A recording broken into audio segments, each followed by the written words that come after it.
Hi, I'm Kathleen Digre. I'm the Director of the Center of Excellence in Women's Health here at the University of Utah, and I'm thrilled to see all of you here. This is our first virtual Sex, Gender, and Women's Health Across the Lifespan virtual symposium. We've never done a virtual one before, but we are now in the time of COVID. But I'm so glad you can all join us. This symposium is being brought to you by the Center of Excellence in Women's Health at the University of Utah and also by the Eccles Health Sciences Library. We're celebrating Women's Health Week this week. Sunday was Mother's Day, and this entire week has been designated as National Women's Health Weekend. So we're thrilled to share with you some of our people doing wonderful things across Utah to improve the health of Utah women.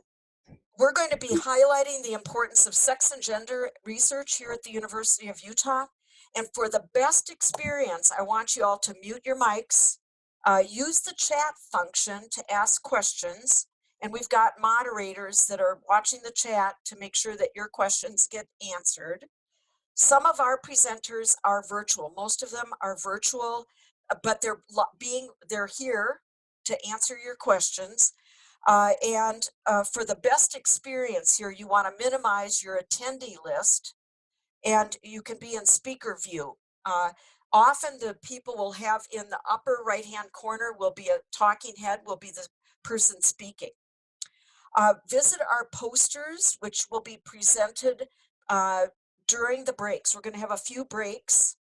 There's a CME number, and I'll give that to you, 134049, and that should be also on your invitation. If you have any questions, Leanne Johnston, who sent you the invitation, will be happy to answer those even during the performance here. So the Center of Excellence in Women's Health here at the university is a multidisciplinary group. We believe in providing excellent care healthcare across the lifespan, but we also serve health needs of women in culturally sensitive ways with our outreach programs. We do promote research in women's health, and we try to increase health professional education in sex and gender differences across the curricula at the University of Utah. We also promote professional development for Utah women faculty. We're a multidisciplinary team. Our center has people from not only the School of Medicine, but the College of Nursing, College of Pharmacy, Health, Dentistry, the Eccles Health Sciences Library, the College of Social Work, and across other university departments. We are a subscriber to the 1U philosophy. This is our website. You can go to uofuhealth.utah.edu/coe-womens-health. And there you can keep up to date with some of our projects and programs that we have ongoing. One of our signature philosophies is that health is more than physical health. It's also social health, emotional health, intellectual health, environmental health, financial health, and spiritual health. And we call this the 7 domains. And all of our programming sort of revolves around this philosophy that our health is made up of these areas. And our products, we have 3 main products in the 7 domains. In your right-hand corner, you can see Dr. Kirtley Jones, who runs the 7 Domains of Health Scope radio program. And if you haven't listened to her food and cooking in the time of COVID, I highly recommend that you do that. We also have a textbook called The 7 Domains of Women's Health, which was edited by Karen Frost from the College of Social Work, and also myself. We even have a 7 domains tool where you can actually test your 7 domains at 7domains-of-health.org. We sponsor a monthly clinical research and methods show at noon, usually the 3rd Wednesday of every month. We have been shut down during COVID, but we would like to re-ramp up. Probably it'll be virtually in the future. And now I come to our program today.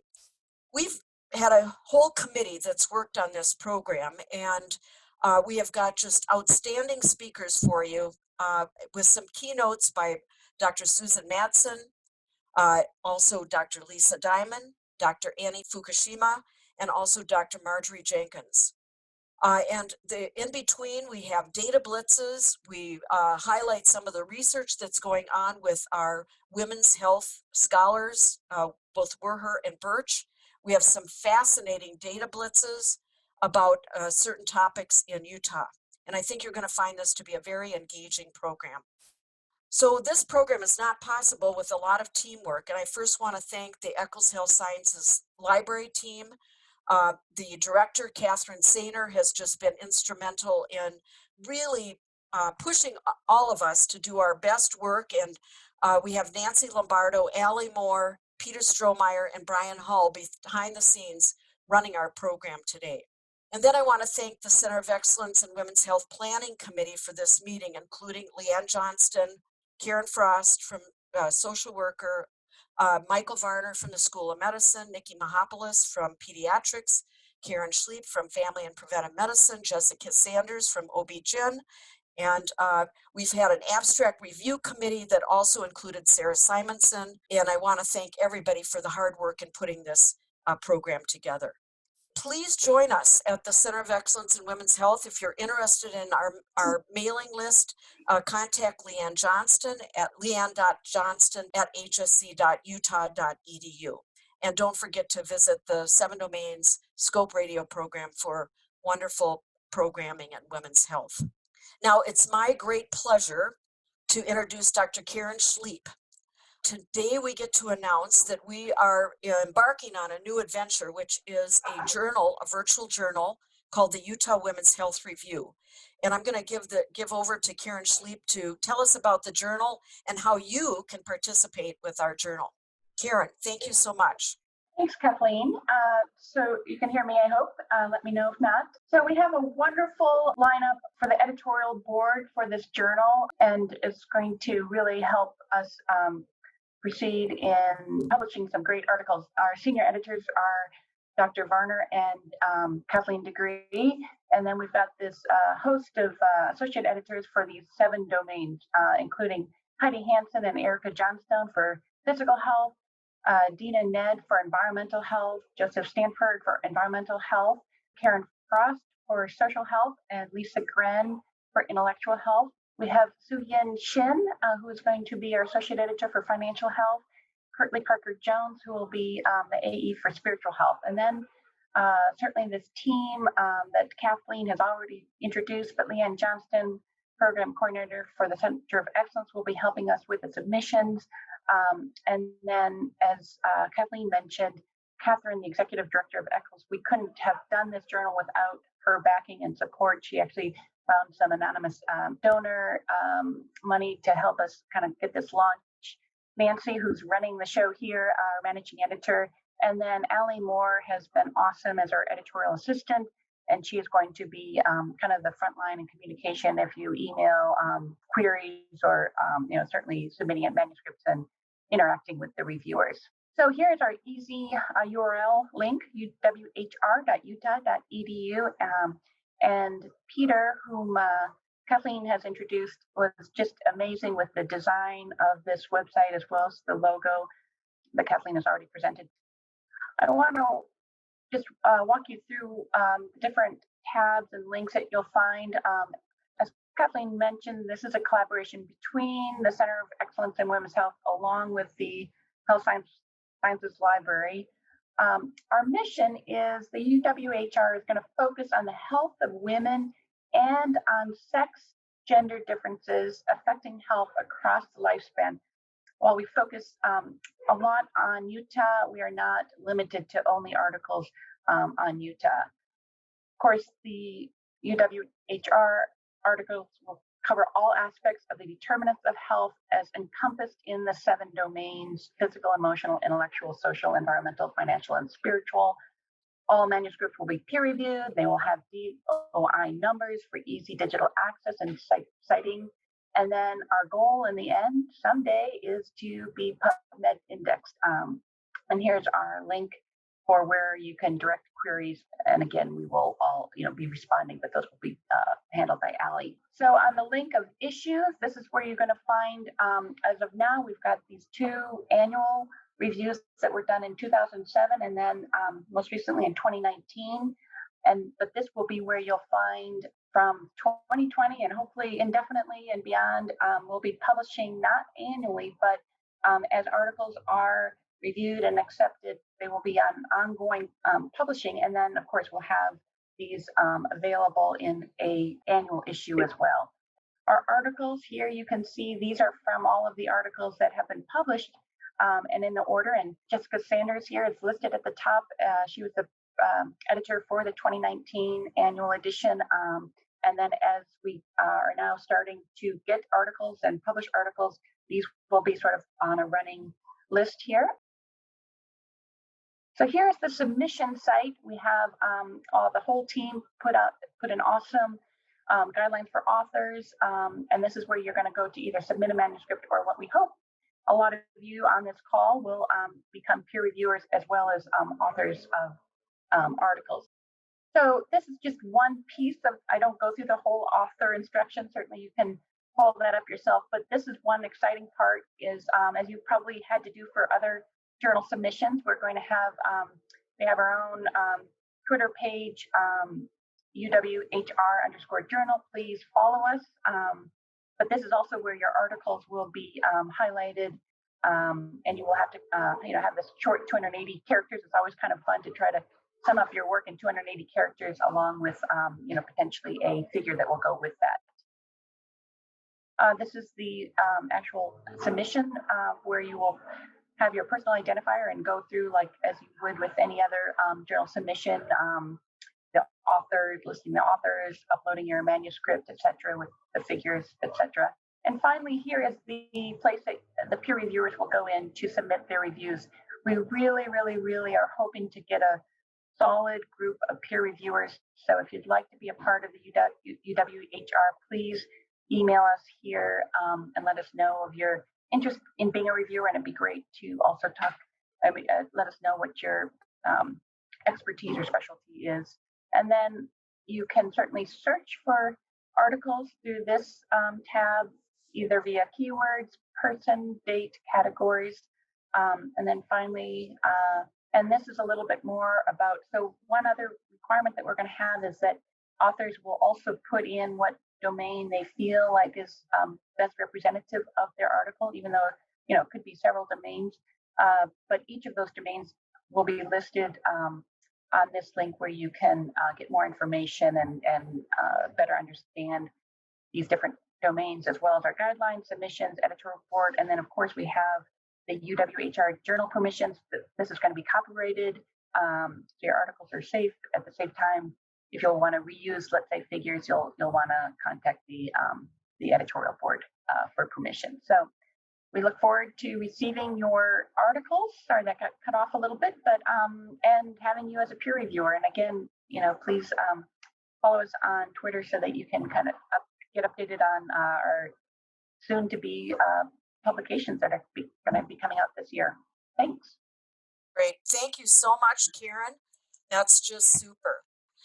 So I'm going to kick us off with our first speaker, who is not a stranger to Utah women. Dr. Susan Madsen is the Woodbury Professor of Leadership and Ethics at the Utah Valley University. But she's not just that. She's been a visiting fellow of economics and business in Zagreb, Croatia. And her new job is going to be the Karen Haight Huntsman Endowed Professor at the Utah State University. Susan has been an national speaker on the national and international stage. She runs an amazing Utah Women in Leadership project and has received numerous awards for distinguished service here in Utah. And I can't be happier than to introduce Susan Madsen, who is going to give her talk. First, it's going to be her pre-recorded talk, and then she's here live to answer all of your questions. So we want to thank you, Susan, for being here today and helping us kick off our meeting. Thank you so much. Good afternoon.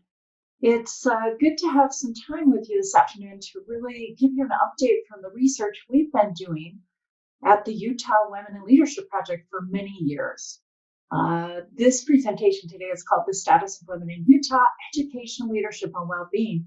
But to be honest, pretty much everything that happens to a woman, whether it's her health, whether it's her education, whether she serves in public office, whether she's worried about poverty and feeding her children, all of these things impact a woman's confidence and her voice and her impact to be able to lead in the community and lead in different settings. And so, in my opinion, so many things fit under the bucket of the research we do in the Utah Women in Leadership Project. So I'll be giving you just a quick update of the various kinds of research we do and give you a little quiz of sorts and hope that you enjoy it. So first, the Utah Women in Leadership Project, just to make sure everyone's heard of that. The core mission of the project is to strengthen the impact of Utah girls and women through informing, engaging, and developing their voices, confidence, influence, and leadership. It's kind of a mouthful, but that's what we do. And we really do it with three things. One, we are the research hub of research on gender, especially women in the state of Utah. Two, we do events and gatherings and speaking. And three, we have lots of resources. Most of them emerge from research. So we have infographics and podcasts and videos and those kinds of things that really are based on research. We have some initiatives that we're doing as well. I'm currently at Utah Valley University and I've been at UVU for 18 years, but I'm in transition in the next month or two to take the Utah Women in Leadership Project and have it hosted by Utah State University. So we'll be really have more resources to go statewide. So I also wanted to mention that I do a lot of global speaking and global work on women's leadership, and these are 6 of my books. Now, I don't want to talk more about that, but I do, from time to time, have people ask me, well, you do all this girls and women stuff. Do you not like men? I have to say I do love men. I have 3 sons, 1 daughter. I'm married to a man. I love men. But my calling, my interest, my passion is really around girls and women. Occasionally, I've had people also say, if you like all this work with girls and women, you probably were raised with a bunch of sisters. So I thought you would enjoy seeing a picture of my siblings. Yes, I do have 6 brothers and no sisters. But like I said, I feel called to really do the work I do. Especially very passionate about the work that I do to strengthen the impact of Utah girls and women. So what I want to do in this short amount of time is really talk to you about the status of women in Utah and what's going on. Generally speaking, I really started watching the press before this, but particularly for Utah work in 2013. And this first report, the State of Women in Utah, actually rated and ranked Utah last in the status of women in America. I then in 2014 was watching the literature and watching the press, and Utah was ranked one of the 10, the worst state for women in Utah. And the same year, this was my least favorite, 5 places women shouldn't spend their travel dollars in the whole world. And El Salvador and Saudi Arabia, places that actually kill women, were on the list. And Utah was listed as number 5. Not fair on that one, but I usually talk about that because we are fairly low in the rankings, if not at the bottom when we compare Utah to the other states in the United States. Now, here's a few other rankings that are out there. This one was a couple summers ago. Utah's the 2nd most sexist state, researchers say, and women's actual internalized sexism ranked the worst in the nation. So you might say, why am I giving you all this bad news? Well, there's more to come. But what I found is the more that we understand what's happening with women in Utah, the more we are empowered to help women to rise up as women ourselves. And information and education and awareness is the key. By the way, particularly on this slide, I just want to mention that we hit these rankings really for 4 reasons. One is the wage gap. Another one is our educational attainment levels. Another one is women in management from the US Census data. And then ours, especially state legislatures, the percentage of women that serve in state legislatures. So let me jump to some of our research. And our briefs, for the most part, are really original data. We started in the 2010 and we did research on the value of education really early on. We did mostly, I should take credit for it, mostly education research. And you can just glance at the different kinds of things we did early. Then when I really created the leadership part of the project, we then compared Utah to the nation in terms of politics, nonprofits, education, business. We had a brief that's still quite popular called Why Do We Need More Women Leaders in Utah? Did some original research on competence and leadership, and then research on entrepreneurship, state boards and commissions. And then we came around and started doing updates. So another politics, education, nonprofits, women's college. We made progress in terms of women going to college and graduating. The status of women in business. We did original data on male allies. Another update of STEM education, then another update of state boards and commissions, and then to finish it off, we did an original data collection on the leadership development gained by women serving in full-time missions, and then just released last week an update for women in entrepreneurship. So that's a quick list of what we have done. But I wanted to give you a quick quiz. So I'll pause a little bit.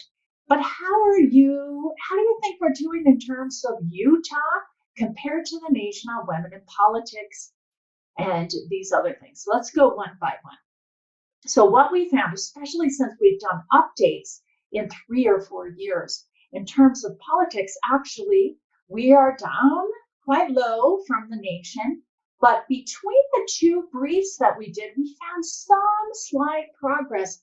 And our last brief was 2017, so we expect by the next one, there will be a little more progress. So how about higher ed? Now I'm talking about Utah presidents and vice presidents and deans and so forth. We actually were straight down as one of the bottom in the nation, but there's some progress in terms of areas. And of course, you know that we have many, at least half, if not more, at this point. I think about half of our college and university presidents are women now. In higher education, we actually are, I would rank us early on as straight down like one of the worst in the nation. We've made some slight progress, not enough. And these are in areas like being principals or superintendents or assistant principals and other leadership roles in districts, in schools, and in the state. How about business? What do you think about business?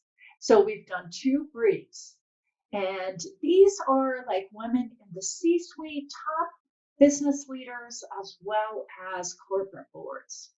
Well, I have to tell you that we actually got a little worse.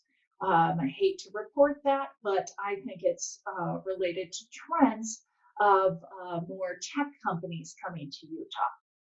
Nonprofits, we actually are almost on par when you look at women executive directors compared to the nation and boards of those nonprofits. Entrepreneurship, we just submitted or just released a new brief. Entrepreneurship, we're doing quite well in terms of women starting their own companies. There's some interesting dynamics, however, and you'll want to read our brief to get more details. We've done 2 state boards and commissions. We did make some progress last time, still quite low compared to the nation, but some great progress. And then in terms of college attendance and graduation, this one's a little bit tricky because when you look at women compared to men now in Utah, we've made some good progress and we're about equal in terms of not graduate degrees, but undergraduate degrees. We are low though compared to the nation in terms of graduate degrees. Now, As I said, when you look at men and women in Utah, you see some equality, but when you compare women to the nation, that's different because in other states, there's significantly more women now attending and graduating from college. And so when you look at women compared to the nation, we are continuing to be at the bottom of the nation because we're about equal, and in other states we're higher. That's troublesome on one level, but on the other level, we really don't want to have less men attending college too. So that's a little bit about some of the briefs. Now let me shift into research snapshots.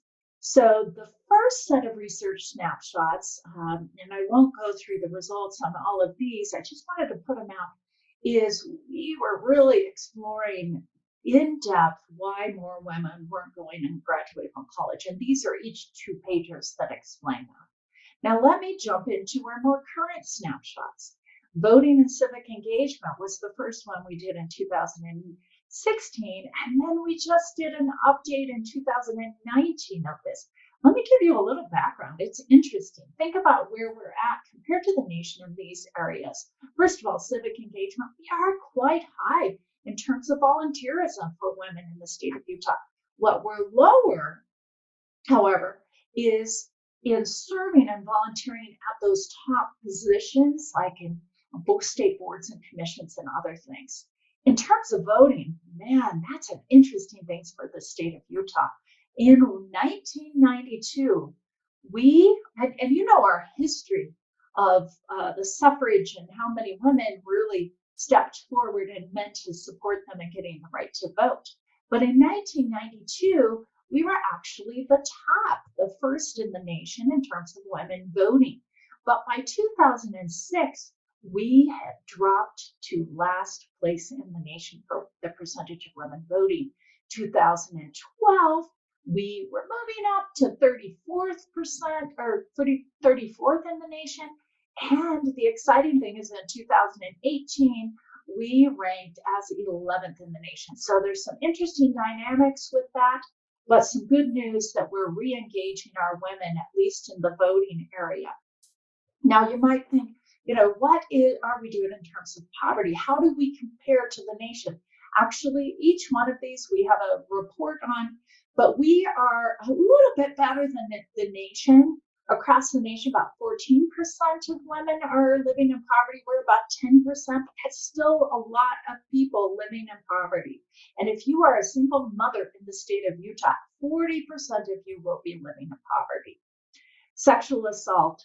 I know you know this already, but we are not good in terms. We've been higher than the nation as one of the top states in terms of sexual assault. 1 in 3 women in the state of Utah have experienced sexual assault, and 1 in 6 have been raped.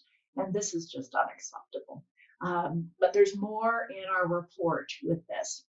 Women in STEM, of course, we're very low compared to the nation. Everybody is low, all the other states too, but we're exceptionally low in that area. Labor force participation, a very interesting report there. Many people in the state of Utah feel like we have a lot less women that work for pay, yet we're slightly above the nation in terms of women who work for pay. But we're very high for women who work part-time. There's much more data with that. In 2017, we did one on domestic violence. In terms of that, of course, most of you know we're above the national average on our percentage and our numbers of women compared to the capita of women that have experienced domestic violence.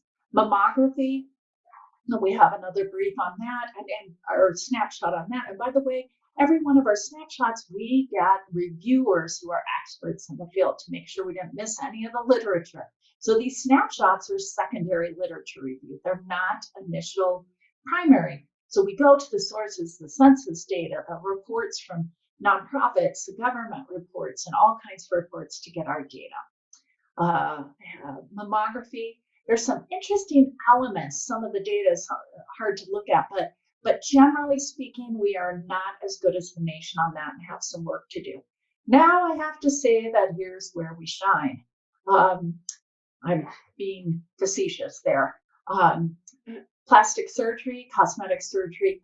The data is so challenging, but we took everything we could get, and it does show that we are above the nation in terms of women getting cosmetic surgery and some other indicators of really some body image issues among Utah women. Interesting snapshot on unpaid care work. And we looked at globally, we looked at the US, and of course we see in the state of Utah that women do even more than the nation, more unpaid care work than men.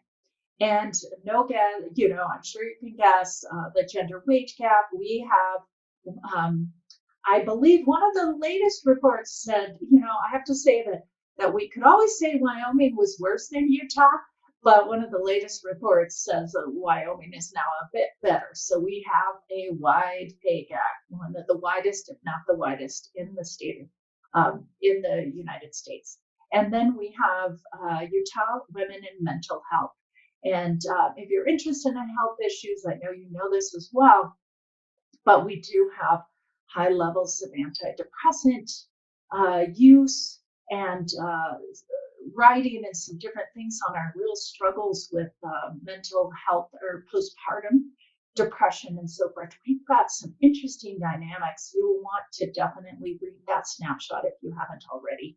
Sexual harassment, hard to get this data, but we look at the data. We're on par with the nation according to what has been submitted.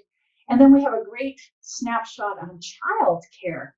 And sometimes people think that we really don't have issues with childcare in the state of Utah. Oh my gosh, read that snapshot because there's some interesting dynamics in terms of even the availability and the expense, how expensive it is. Yet, people who do childcare tend to be living in poverty. So interesting dynamics to look at there as well. Substance use disorder, as you most likely know, for women specifically, on street drugs we're very low, but on prescription drugs we are quite high. And in fact, Utah women on Medicaid, the research we've been able to get says that Utah women on Medicaid are given opioid prescriptions twice as much as women nationally, and we're the highest in the nation of those prescriptions for opioid being given to pregnant women. And then I've already given you the results of the voting and civic engagement as well. So that's a little snapshots of what we're doing. In terms of 2020, we have two more snapshots that we have done. And the first one is on political roles, and the second one on women in finance. And there's a lot of dynamics. I have a shot up here of one of our snapshots. What you can do, one of our infographics of one of our snapshots. What you can do is go to our website, which is utwomen.org, and you can go to the research tab and get the snapshots. But then for each one of those snapshots, we have an infographic that just goes through and outlines, some of the key points very quickly so that you can see and really access that data and put it out there in terms of sharing it with patients and just anybody that you interact with society. Now, it looks like I still just have a few minutes left, but I wanted to close, and I'm going to be live with you in just a few minutes, and we'll be happy to take questions. But again, what I wanted to say before I get into this slide is utwomen.org will remain the website, even though it'll transfer from UVU over to a new website at USU and the Huntsman School of Business, and with Extension. I'll be working with both of them. So you can get all this research there. And if you're not on our website, if you are not on our listserv, I have about 20,000 who get a monthly newsletter. Please go on to utwomen.org and sign up for that. It's just once a month, and it gives you the latest in research and events and resources as well. Now, as I conclude, a couple of thoughts.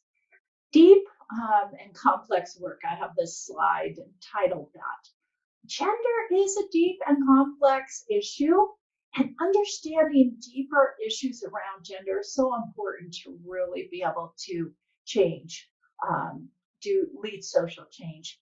Other complex work, of course, is to understand social norms, um, understand how we really change in society and in businesses and in other entities.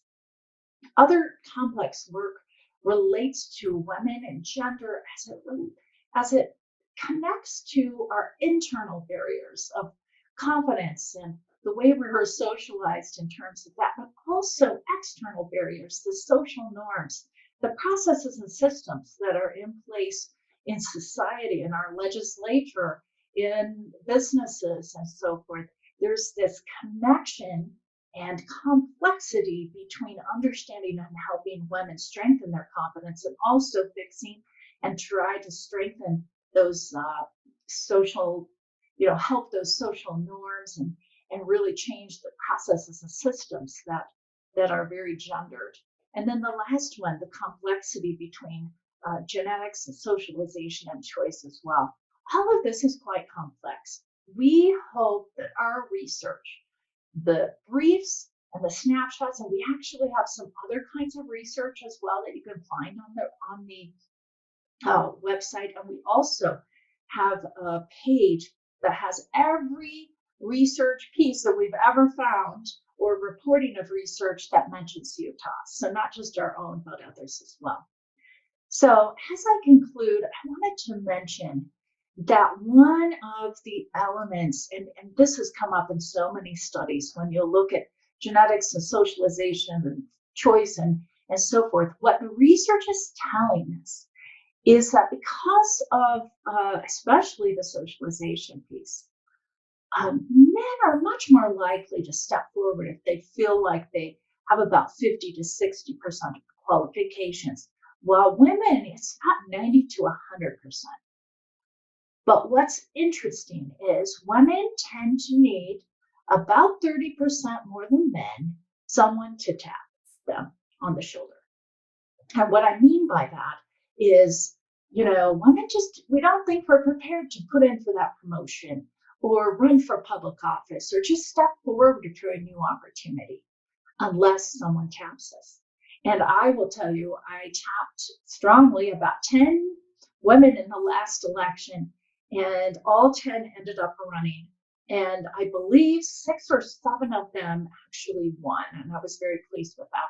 But many of them told me it took 3 taps for them. So I tapped them, other people tapped them. Things like, hey, have you considered running for the city council? You know what's going on in the community. You articulate yourself well, and I believe you can make a difference. Those kinds of things can impact women even more than men. Of course, that's good for men too. But I wanted to mention that as I conclude, that I have found in my own life that I need to tap women so much. And I tap all the time. I tap almost every day because I know that helps women. It strengthens women. It strengthens their confidence to know that someone believes in them. And that's how we're going to make a difference. I love this quote. Never doubt that a small group of thoughtful, committed citizens can change the world. Indeed, it is the only thing that ever has. And I will tell you, I appreciate the time to talk to you today. Hopefully, I know this was been quick, but hopefully that'll help you understand our resources, but get an overview of some of the issues that we face as women in Utah, many women face. And the reason I give you this is so that you can be informed and more educated about these issues. When we are aware, when we help other people become aware, we take unconscious things that are happening, bring them up to consciousness. That's when we can change lives. That's when we can actually help women and help society in more ways. Thank you so much for your time. I appreciate it very much, and I look forward to questions. Thank you so much, Susan, and we're so glad you're here with us live. We've had several questions come up. The first one was, how do they sign up for your newsletter? And I want to say that some of your snapshots from you and your students actually were in our 2019 Utah Women's Health Review. And I'm hopeful that you'll continue to put those in there so we can collate all these into one place that women can access and other people can access. So this is awesome. Yes, we How have do they sign up? Yeah, we have about 20,000 that get a monthly email. About 11 years ago, I started collecting emails and have continued to do that. You can email me directly at madsensu@ubu.edu, or just go to our website, utwomen.org, and you'll see it. You can't miss it. It's a little obnoxious, but it says sign up or something like that. Sign up for the newsletter. So you can do that. I email me. Feel free to email me as well. I love to grab more information about your titles and so forth that I don't get when you sign up online. But either way works. Thank you. Okay. And then somebody asked, has your group done any analysis on gender differences, employment, economic changes as a result of COVID-19? Not yet. I'm in the process of working and transferring universities. And so I've written editorials. I do editorials for all the papers at least once a month for at least 3 papers. So we've written on some of those and integrated some of the literature in there, but we have not been able to jump on that. We've been in process of other things. I have 5 original primary research studies happening right now, by the way. Well, that's awesome. That's awesome. Last question. If you had 3 things to tell us that we should be doing, all of us who are interested in women's health, sex and gender influence in women's health, what would those 3 things be? Wow, that's a good question. I'm going to go back to, I know you're in health, but I will go back to what I say constantly at the foundation. For everyone in terms of health or any other topic, we need more women to get their college education in the state of Utah. And there's research that says that you actually live healthier lives. You have better food choices. You are better in cooking for your children. The more educated you are, the more you actually are. And there's research on mental health as well. So I think that would be first.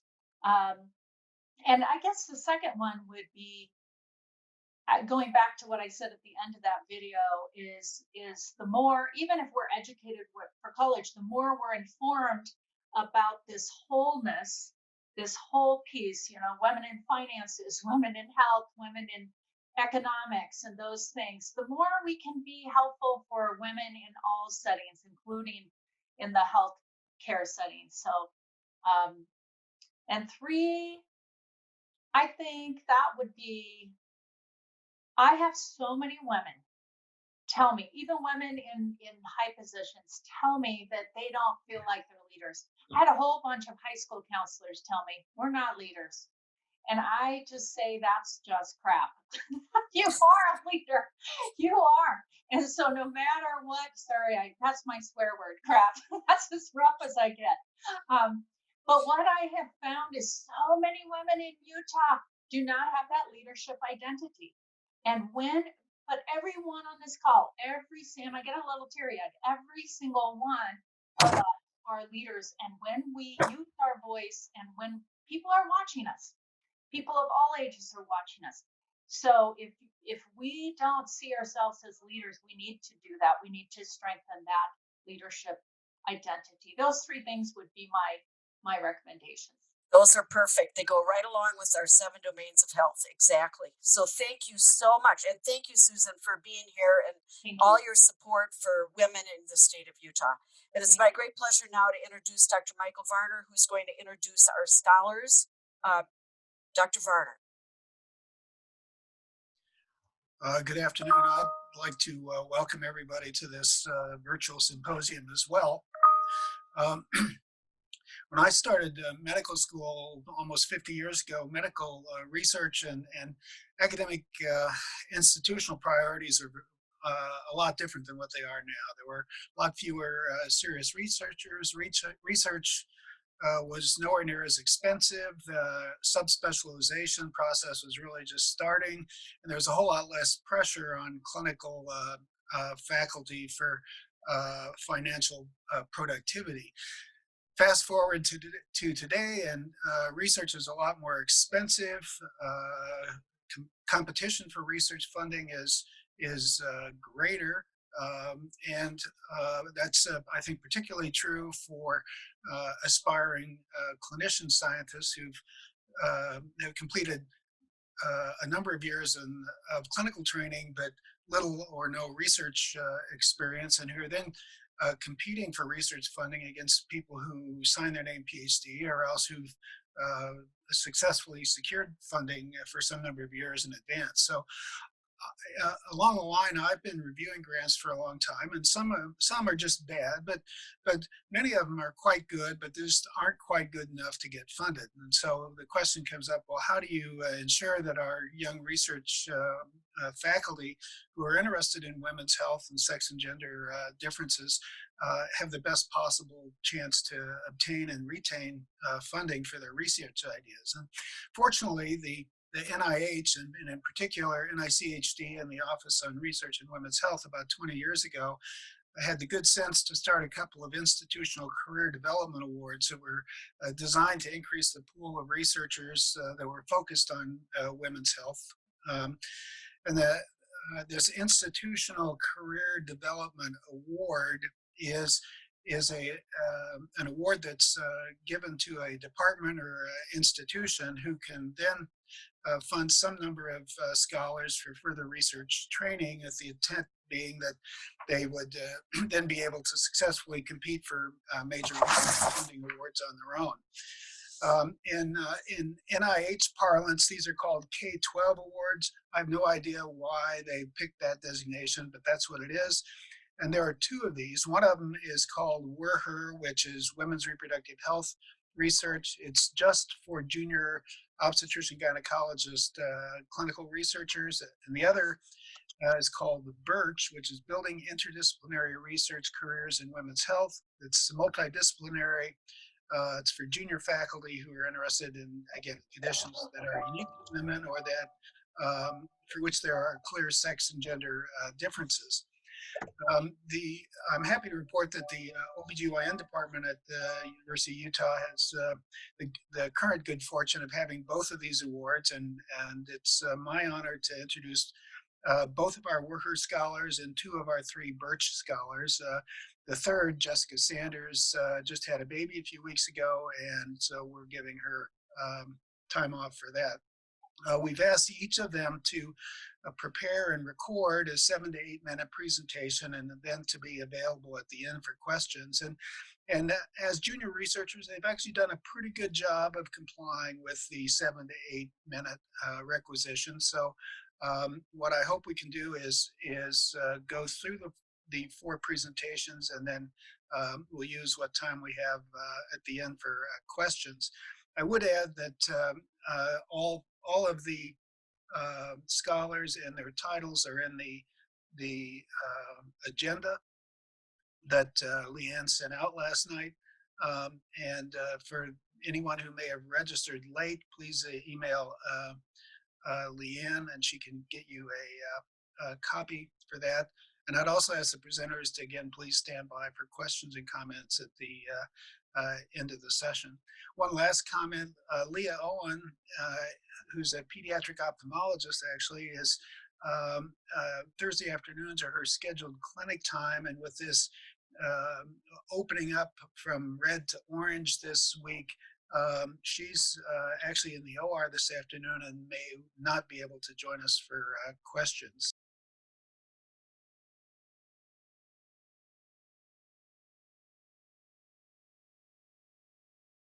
What's up, everybody? My name is Nathan Blue, and I am a maternal-fetal medicine doc, which means I take care of women with high risk or complex pregnancies. I want to give a quick warning, and that is that my slides have a photo of a stillborn baby, in case that's difficult for you to see. So you may be wondering, is it nighttime outside? And the answer is yes. That's all I have to say about that. Okay, so I bet that most of you grew up hearing some version of the story of your own birth, with or without some finger wagging or fist shaking. And I'm also willing to bet that you didn't hear anything about your own placenta, which is too bad because the placenta actually is one of the most important parts of starting a healthy life. In fact, when the placenta doesn't work well, which we call placental insufficiency, it predisposes to morbidity and mortality, not just in the early period, like pregnancy and the neonatal period, but also late in life, including middle age and late life. In the severest cases, placental insufficiency leads to death before a baby can even be born. And a major problem that we have clinically is that most cases of placental insufficiency at the deepest levels are unexplained, don't know why they happen. We think that the placental genome is super important for placental function. And that's because in cases of aneuploidy like trisomy 18 or Down syndrome with trisomy 21, placental insufficiency and its ensuing complications are super common. And that also is true when the aneuploidy arises as a change after fertilization of the embryo and is present in a minority of cell lines, like you can see here, restricted to the placenta. We call this confined placental mosaicism, and this is present as often as 1 to 2% of all pregnancies. So if you think about, on the scale of the genome, a whole extra chromosome is a huge, monstrous change. So if you can have a change that big, as often as 1 to 2% of the time, then it also follows, or maybe is even likely, that you have much smaller scale changes much more often. And like you see here, and that is the type of genetic variation that we decided to look for and see whether it contributes to placental insufficiency for this project. So to assess for genetic variation between the placenta and fetus, as well as within each placenta, we performed a pilot study of 3 small groups, which were comprised of normal pregnancies, normal growth, healthy placentas. That's a picture of my daughter, by the way, who's 5. Pregnancies with fetal growth restriction from placental insufficiency, and then the severest phenotype is stillbirth from placental insufficiency. We collected a sample from each fetus, as well as 4 individual biopsies from each placenta, and then we sequenced the genomes of each individual sample at a depth of coverage of 30 to 60x. And what that means is that at each site on the genome, you have between 30 to 60 copies of that specific spot. So it increases your accuracy and fidelity of your assessments. We also analyzed the number of mutations in each individual placental sample based on the presence or absence of infarcts under the microscope. Infarcts in the placenta can be categorized as present, focal, multifocal, or diffuse, or progressively worsening. And it's important to note that infarcts or infarction represent tissue death, specifically from hypoxia. So here are our preliminary results. Our target depth of coverage for the placental tissue, which are the blue bars, was 30x, and you can see most of them are between 20 and 30x, so that's pretty good. However, our target depth of coverage for the fetal samples, which are the brain and muscle in green and coral, were 60x, and you can see there's a wide range, but down to as low as 18x, and that owes to degradation of the tissue and the DNA. These are the estimated median variant or mutation counts in each group, in each placenta. So you can see there is a huge number of mutations in each placenta. On average, or I should say the median number is between 3,000 and 4,000 mutations per placenta. And the mutation rate, which is the number of mutations divided by the total number of sites that were sequenced at a certain depth of coverage across the genome, is about 3 per million. So these numbers are significantly higher than we would have expected in a single organ. And it does not appear that the pregnancy outcome is at least obviously related to the degree of variation. However, these are super small groups, not powered to assess that. let's see, our most, very important to look at and acknowledge this is a sex and gender symposium. So here's the analysis of genetic variation and mutation rate by sex. You can see that they're similar with respect to the absolute count of mutations as well as the rates between the sex, which is important to know so that we don't have to specifically account for sex in our analyses.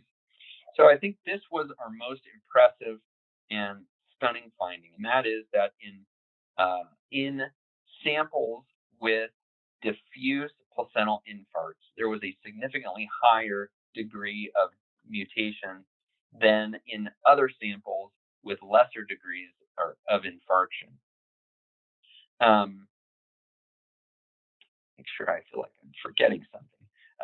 This is also true when you restrict the analysis to mutations that are specifically in coding regions and that are predicted to have a high impact on the protein product. So, our conclusions. What have we learned? Oops. The placenta has so many mutations. Why does this happen? What does it even mean? What does anything mean? We don't know, but it's super exciting. Also, placental mutation may be related to poor placental function, focal hypoxia, and tissue death. Maybe, but we still need to do some work to make sure that this is real. We're going to sequence additional samples from from cord blood, from some live births, also the maternal blood that we have available to make sure that there's no small-scale maternal contamination of the placental samples, and then rework through the analysis and finalize it before using this as a basis to definitively pursue this by asking somebody, probably the NIH, for much more money to really get to the bottom of this. So I want to thank specifically our funders, which include the NICHD, which funds my position, as well as hot mess here, as well as the Utah Genome Project, the Vice President's Office for Research, Our Baby Foundation, and then my collaborators, Amelia Wallace, Sega Workamalau, Aaron Quinlan, and Bob Silver, mentors extraordinaire. Thanks, everybody. Good afternoon, everybody. Thanks for joining the Sex and Gender Symposium. I'm going to be giving my talk today on progesterone postpartum women and preventing return to methamphetamine use, applying maternal-fetal medicine's favorite intervention to perinatal substance use. So I wanted to start with what I've been doing for 2 years while I was on the WRHR here at the university. So I'm the medical director of the Super-Rad Clinic. The Super-Rad Clinic is a substance use specialty prenatal clinic for pregnant and postpartum women. We take care of women across all spectrums of substance use disorders during pregnancy and postpartum. And the goal has really been, the goal was at the beginning of the WRHR, was to make University of Utah a clinical and research center of excellence for perinatal addiction. So during my 2 years, I took both maternal-fetal medicine and addiction medicine boards, and thankfully passed. I wrote some papers. I've had 20 papers published, 2 accepted, and 4 to 10 in various phases of revision, depending on what you call revision. I've submitted some grants. 3 of them were funded, many more were not funded, and I've established lots of collaborators and part of the core faculty for PARCA, which is our addiction research group. I collaborate with Liz Conrad and Sheila Crowell in the psychology department. I have collaborations in pediatrics, in the Utah Department of Health, as well as other institutions. So this, my time has really been quite valuable in terms of being able to make these collaborations across the country and even here at the university.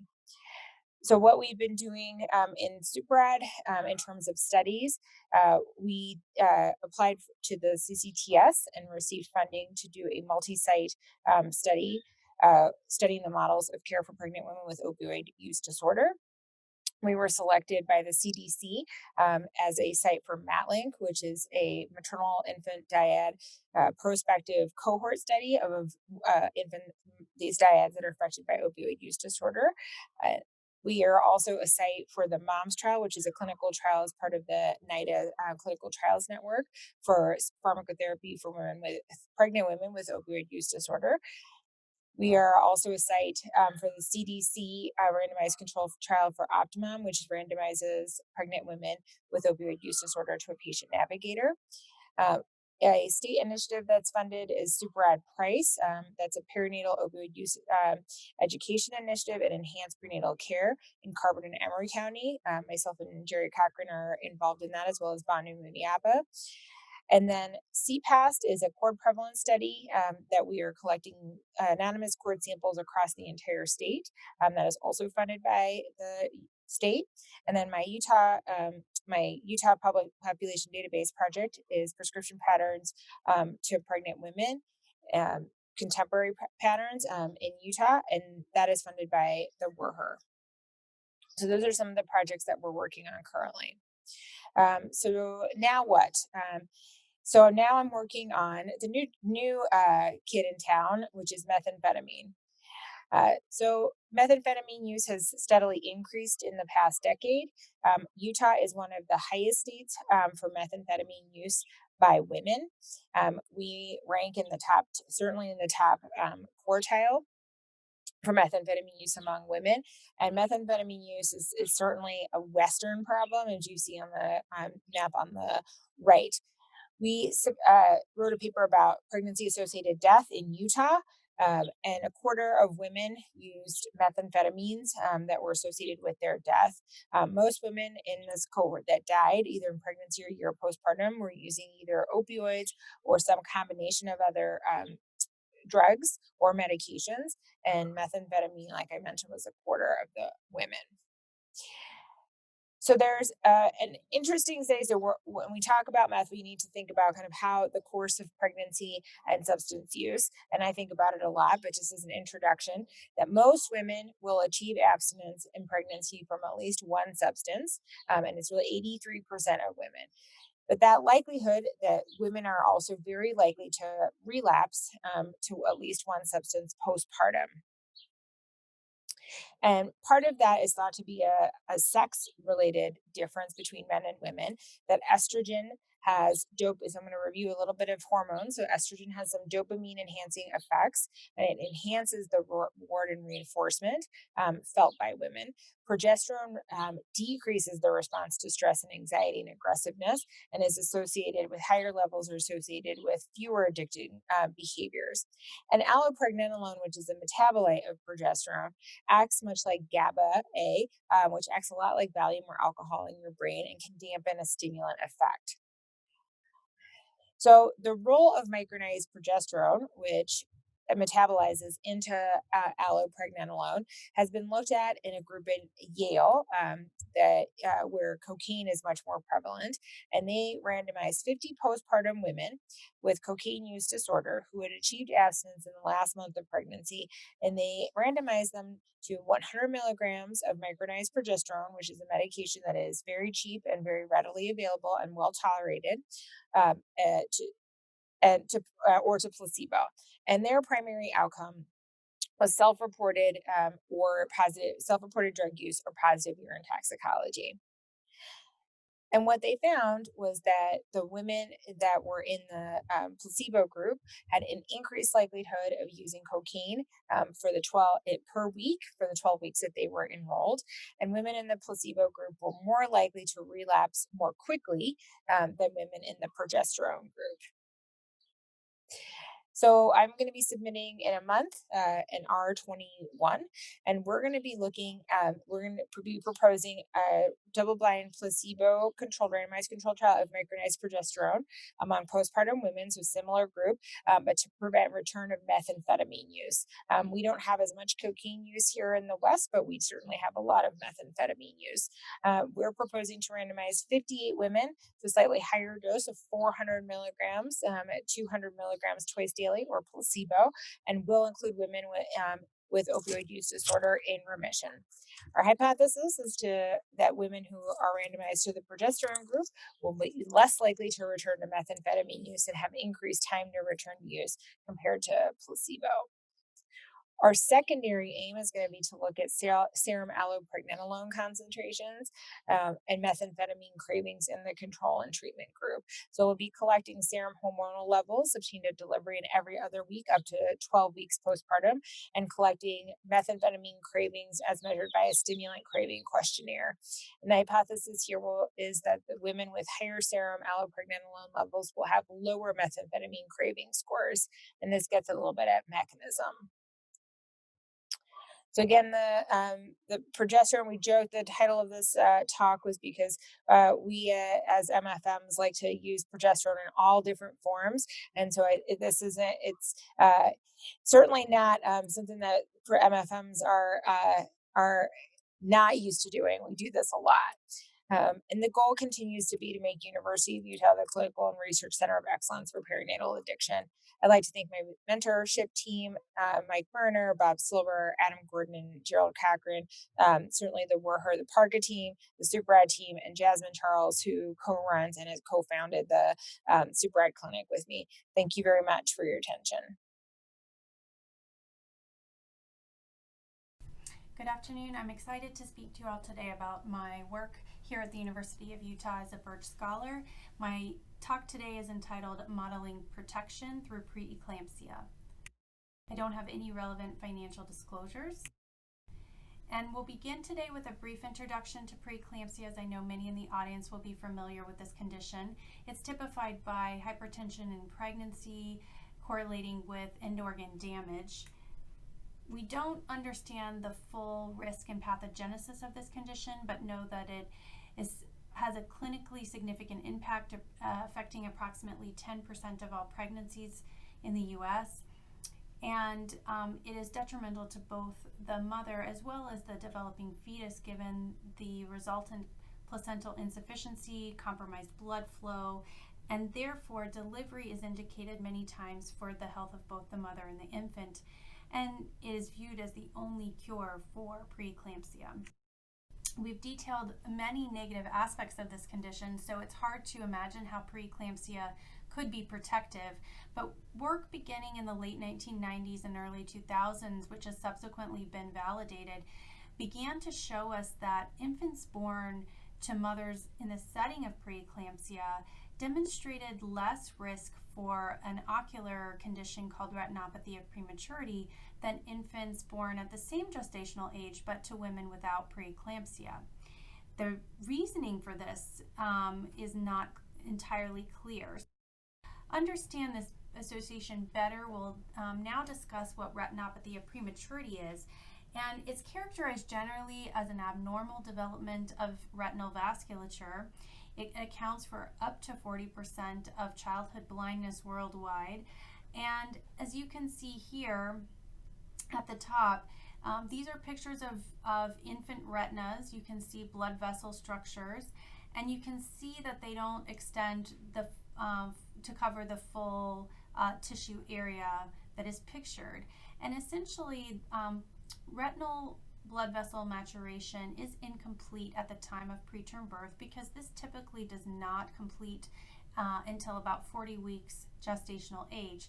So the fact that the vascularization is incomplete is not abnormal, but for reasons we don't understand, this maturation process becomes aberrant in about 50 to 60% of preterm infants born prior to 31 weeks. And this can range from from a mild phenotype of aberrancy to a severe, completely blinding phenotype of aberrancy. For mild to moderate disease, we don't have any mitigating treatments or interventions. For complete blinding disease, we can intervene, as pictured here, by ablating the avascular retinal tissue, done now with laser treatment as our gold standard. And this does mitigate and prevent, in the majority of cases, a totally blinding eye disease. However, as you can imagine, this is associated with significant visual and ocular morbidity, and therefore is not a standard we want to adhere to going forward. A preventative model that can mitigate more aspects of the disease and while still preventing blindness is a preferable intervention. And so to understand ways in which we could facilitate this, we're going to first focus on the molecular pathogenesis of retinopathy of prematurity. As you can see here, infants are experiencing normal in utero retinal vessel growth. But at the time of preterm birth, they experience fluctuations in the oxygenation of end organ tissues, including the retina. And this is the predominant factor, we feel like, that informs the ROP pathogenesis. You can see that there's an initial phase typified by supraphysiologic oxygenation due to the supplementary oxygen preterm infants are given that leads to aberrancy in molecular signaling, but not clinical manifestations. The second phase here is a relative hypoxia of end organ tissues that is also typified by molecular aberrancy, but in addition to this, we see the clinical manifestations of disease that can lead to the blinding condition. Now, preeclampsia is interesting because we feel like it exits infants from this disease progression and facilitates more of a normal retinal vascular maturation for reasons that we have not fully uncovered. Now, this focus on prevention is not specific to preeclampsia. In fact, in the field, there's been quite an effort to understand if there are ways we can prevent infants from experiencing retinopathy of prematurity, as detailed here in a figure from a review article I did with a staff scientist in my laboratory. Unfortunately, none of these preventive treatments or interventions have sufficiently prevented disease to be used clinically. So our focus on preeclampsia has looked at some of the molecular mediators that may facilitate preeclamptic disease, but also in the setting of preterm birth be protective for the infant. And I'm going to speak to you today about one such factor that we've identified, the serine protease HTRA1 or HTRA. And we've found that women who have preeclampsia have less systemic expression of HTRA, and infants who do not develop ROP have less systemic expression of HTRA. And so it would appear from these data that higher levels of HTRA may be associated with higher incidence of ROP, and that in fact preeclampsia is mitigating ROP disease by reducing levels of HTRA. In fact, when we look at our ROP population and we look at HTRA levels in babies with and without ROP, we can see that there is a statistically significant association between the level of HTRA in the systemic circulation and subsequent development of retinopathy of prematurity. And in fact, we find that for every doubling of the systemic HTRA levels, we see a 2.3, an increase in the odds ratio of development of ROP by 2.32. So this was very interesting to us. To tie this more closely to the preeclamptic pathophysiology, we looked at the organ that interfaces the fetus and the mother, the placenta, and we theorized that the placenta would replicate what we were seeing in the systemic circulation in terms of HTRA levels, and we were happy to see that in fact this is what we found. So women who have preeclampsia have less expression of HTRA in their placental tissue than women compared with women who do not have preeclampsia, suggesting that this may be the source of the difference in systemic protein levels. And to further substantiate that our findings have a functional implication, we moved into a mouse model from a human model. And we essentially said, in humans, if you have more HTRA, you are more likely to have ROP. So if we give mice more HTRA using a transgenic model, do we see more ROP? And the answer is yes. We see more ROP in mice who have more HTRA, substantiating our human findings. Well, if we have less HTRA in mice, is this protective for ROP? Again, the answer was yes. We see less of an ROP phenotype in this mouse retina as we do in the wild type mouse retina. And finally, can this be used as a therapeutic intervention? Can we prevent the development of ROP if we pre-treat with a antibody that blocks HTRA, thereby reducing? The answer is yes. So if we compare an antibody that blocks HTRA to a control antibody, we see that there is less ROP when we block and reduce HTRA than in a retina that we don't. And this importantly was done prior to inducing retinopathy of prematurity in our experimental model. And therefore this does demonstrate a prevention as opposed to a treatment. And so I think this is really an important proof of principle that looking at the maternal and placental physiology and pathobiology really is a critical tool to better informing us about the molecular basis and potential treatments for infant disease. So HTRA is, I think, going to be a big part of this, but there may be other mediators. And I think exploring this in greater detail is going to give us even more tools to help mitigate the effects of this disease. And with that, I'd like to thank everyone in the lab who's worked so hard on this, as well as my collaborators at the Medical University of South Carolina, and certainly funding from the BIRCWH. Without this, I would not have been able to achieve this work. Thank you so much. Hello, everyone. My name is Laura Pace. I'm a neurogastroenterologist and NIH BIRCWH scholar. It's well established that when women present for even evaluation of routine clinical problems such as hypertension, they are more likely to be misdiagnosed with a psychological disorder such as anxiety or depression compared to their male counterparts. They're also less likely to undergo an appropriate clinical evaluation for their symptoms. This becomes even more complicated when women are presenting for complex systemic disorders. My clinical practice has focused on individuals at the center of this Venn diagram. The vast majority are female, the vast majority have a dysautonomia or autonomic nervous system disorder, a genetic connective tissue disorder, such as one of the Ehlers-Danlos syndromes, and numerous immune-mediated disorders.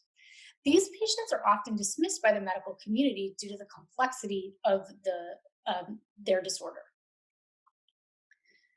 As an example, a disorder of the autonomic nervous system or dysautonomia can easily have a patient present with a pan-positive review of systems. And this is obvious if we just take a quick glance at the innervation patterns of the peripheral components of the autonomic nervous system.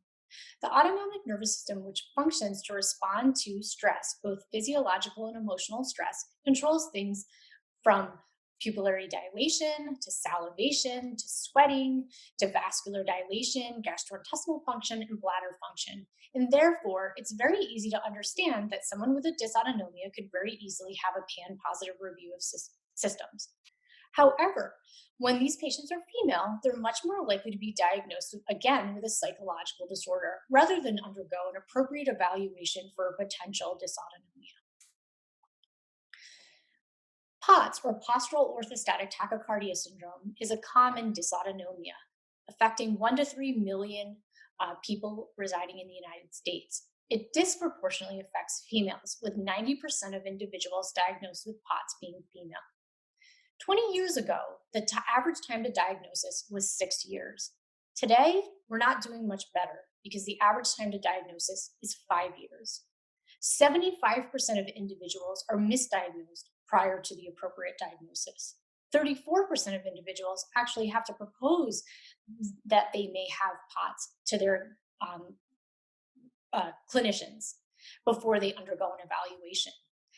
These patients also are seeing a number of physicians prior to diagnosis and are frequently seen in the emergency department.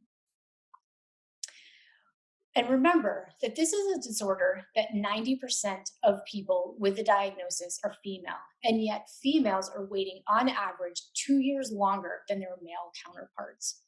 This clearly demonstrates a significant gender bias within medical care for these patients.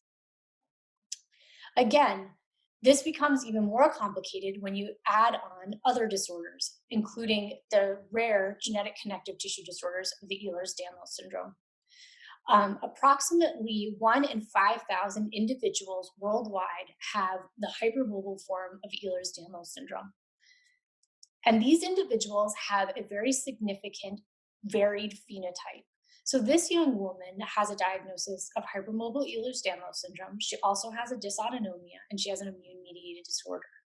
And yet she is able to function fairly well in her daily life and actually make a living as a professional contortionist. This young woman, on the other hand, also has hypermobile Ehlers-Danlos syndrome, a dysautonomia, and numerous immune-mediated disorders. But she is so severely affected that she also has intestinal failure, which requires that she receive all nutrition and hydration via IV access. She also has a gastric tube for gastric venting and a jejunostomy tube for medication administration. She is frequently hospitalized and has been unable to complete college due to her illness. Her brother, on the other hand, also has hypermobile Ehlers-Danlos syndrome, but he is not as severely affected. He has been able to continue to go to school and function with a fairly normal quality of life. Many of the arguments that I hear in regards to this patient is that she must be doing this to herself because her brother does not have such a severe disease. And this is not true. We actually know that there is a biological sex-dependent phenotype in these patients. And the vast majority of individuals with a very severe phenotype are female. The vast majority of individuals with an Ehlers-Danlos syndrome wait over a decade for an appropriate diagnosis after presentation with symptoms. And if you combine that with individuals with autonomic nervous system disorders, this results in a very significant delay in diagnosis and opportunities for treatment.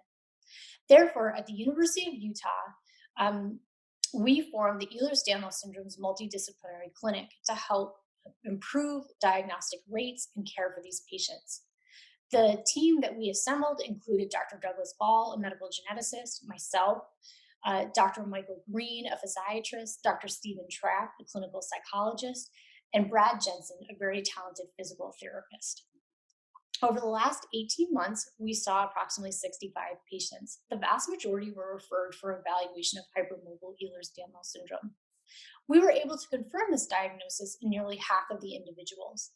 However, importantly, we actually made some other diagnoses, including 2 individuals were diagnosed with the arthrochalasia form of Ehlers-Danlos syndrome, which is an incredibly rare form with only 30 individuals identified worldwide. What our data shows is that this likely is not as rare as people think, but it's underdiagnosed and therefore understudied. The other thing that we did was we looked at the true phenotype of these individuals, and we found in the vast majority, their diagnosis of a genetic connective tissue disorder or other disorder did not fully explain their clinical phenotype, and therefore they warranted further evaluation. You can see on the right-hand side of the slide some of the concerning features that these patients were presenting with, and therefore requiring much more in-depth evaluation.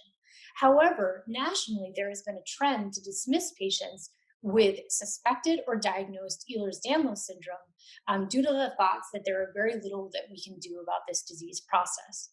This is patently false. There is a significant amount of clinical interventions that can be done to improve the quality of life. Furthermore, there's much more research to be done in this domain that actually would improve our understanding of the disease process and the comorbid disease burden that these patients experience. This last little piece of data that I'm going to show you is that the vast majority of patients also had symptoms that were suggestive of a dysautonomia. Of the individuals who underwent formalized autonomic testing, 85% were diagnosed with a dysautonomia. What's concerning is that when we didn't order the testing ourselves, 19 individuals did not undergo testing. And this further suggests that these patients are not being appropriately evaluated or undergoing appropriate diagnostic modalities, even when suggested by an expert care team. So in closing, we know that gender bias exists in medical care, and it's actually quite common. Our concern is that there are higher levels of gender bias in medical care for rare and complex female predominant disorders, as shown with the data from POTS. We also know that delays in diagnosis result in delays in treatment and progression of phenotypic severity, which greatly impacts patients' quality of life. We also are seeing a signal that misdiagnosis may result in long-term psychological injury to these patients because oftentimes they are blamed for their disease. In closing, I would like to thank, as always, my patients for their generosity and my collaborators within the EDS clinic and Dr. James Hemp for data analysis. And thank you for your time. This is Mike Varner again, and I want to thank again all of our scholars for their presentations. It looks like in respect to our agenda timeline, we won't have time for questions and answer right now. I believe in the agenda, contact information for all of these scholars is printed, and I'd encourage you to all follow up with them if you have questions you'd like or comments you'd like to extend to them. We'll now have a 5-minute break. I encourage you to get up and move around if you need to or want to, and otherwise, please feel free to stay tuned and enjoy another pass through the posters, and we'll be back again at 2:35 p.m. Mountain Daylight Time. Thank you.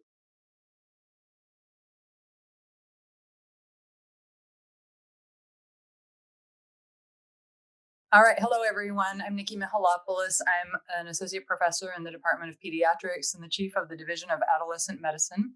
It's 2:35, so we'll get started with the next speaker. It is an honor for me to introduce Dr. Lisa M. Diamond, who is professor of psychology and gender studies at the University of Utah. Her research focuses on the development and dynamic expression of sexual identity and orientation over the life course, the influences of early life experiences on psychosocial and psychosexual development, and the biological mechanisms through which intimate relationships shape mental and physical health. And as always, please post questions in the chat. Greetings. So I'm going to be talking about the issue of gender binaries, and specifically how some new thinking on sex, gender, transgender, and non-binary identities relates to this broader issue of women's health. So my goals are to sort of step back and have us rethink the concept of women's health. And to introduce some of the new thinking on the gender binary that changes the way we might view some of these issues. I'm going to introduce some information about the growing population of individuals who identify as transgender or non-binary.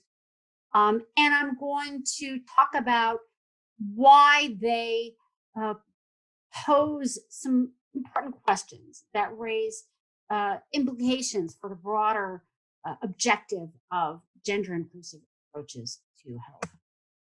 So many of you, or some of you, might remember that back in the 1970s was really when this increased energy and enthusiasm and activism around women's health really took place. And this was really exemplified, I think, in the book, Our Bodies, Ourselves, which was written and distributed by the Boston Women's Health Collective. And its goal was to really highlight that women were unique, that women had unique bodies and experiences, and those unique bodies and experiences had not been well represented in the conventional healthcare system, and that there needed to be specific attention to women with regard to healthcare provision, with regard to research. And that is true, and that movement has produced really powerful representation of women's needs. And it's part of the impetus for a conference like this one, right? However, there's a lot of assumptions that go into even having a conference that talks about women's health, right? What exactly makes a woman a woman?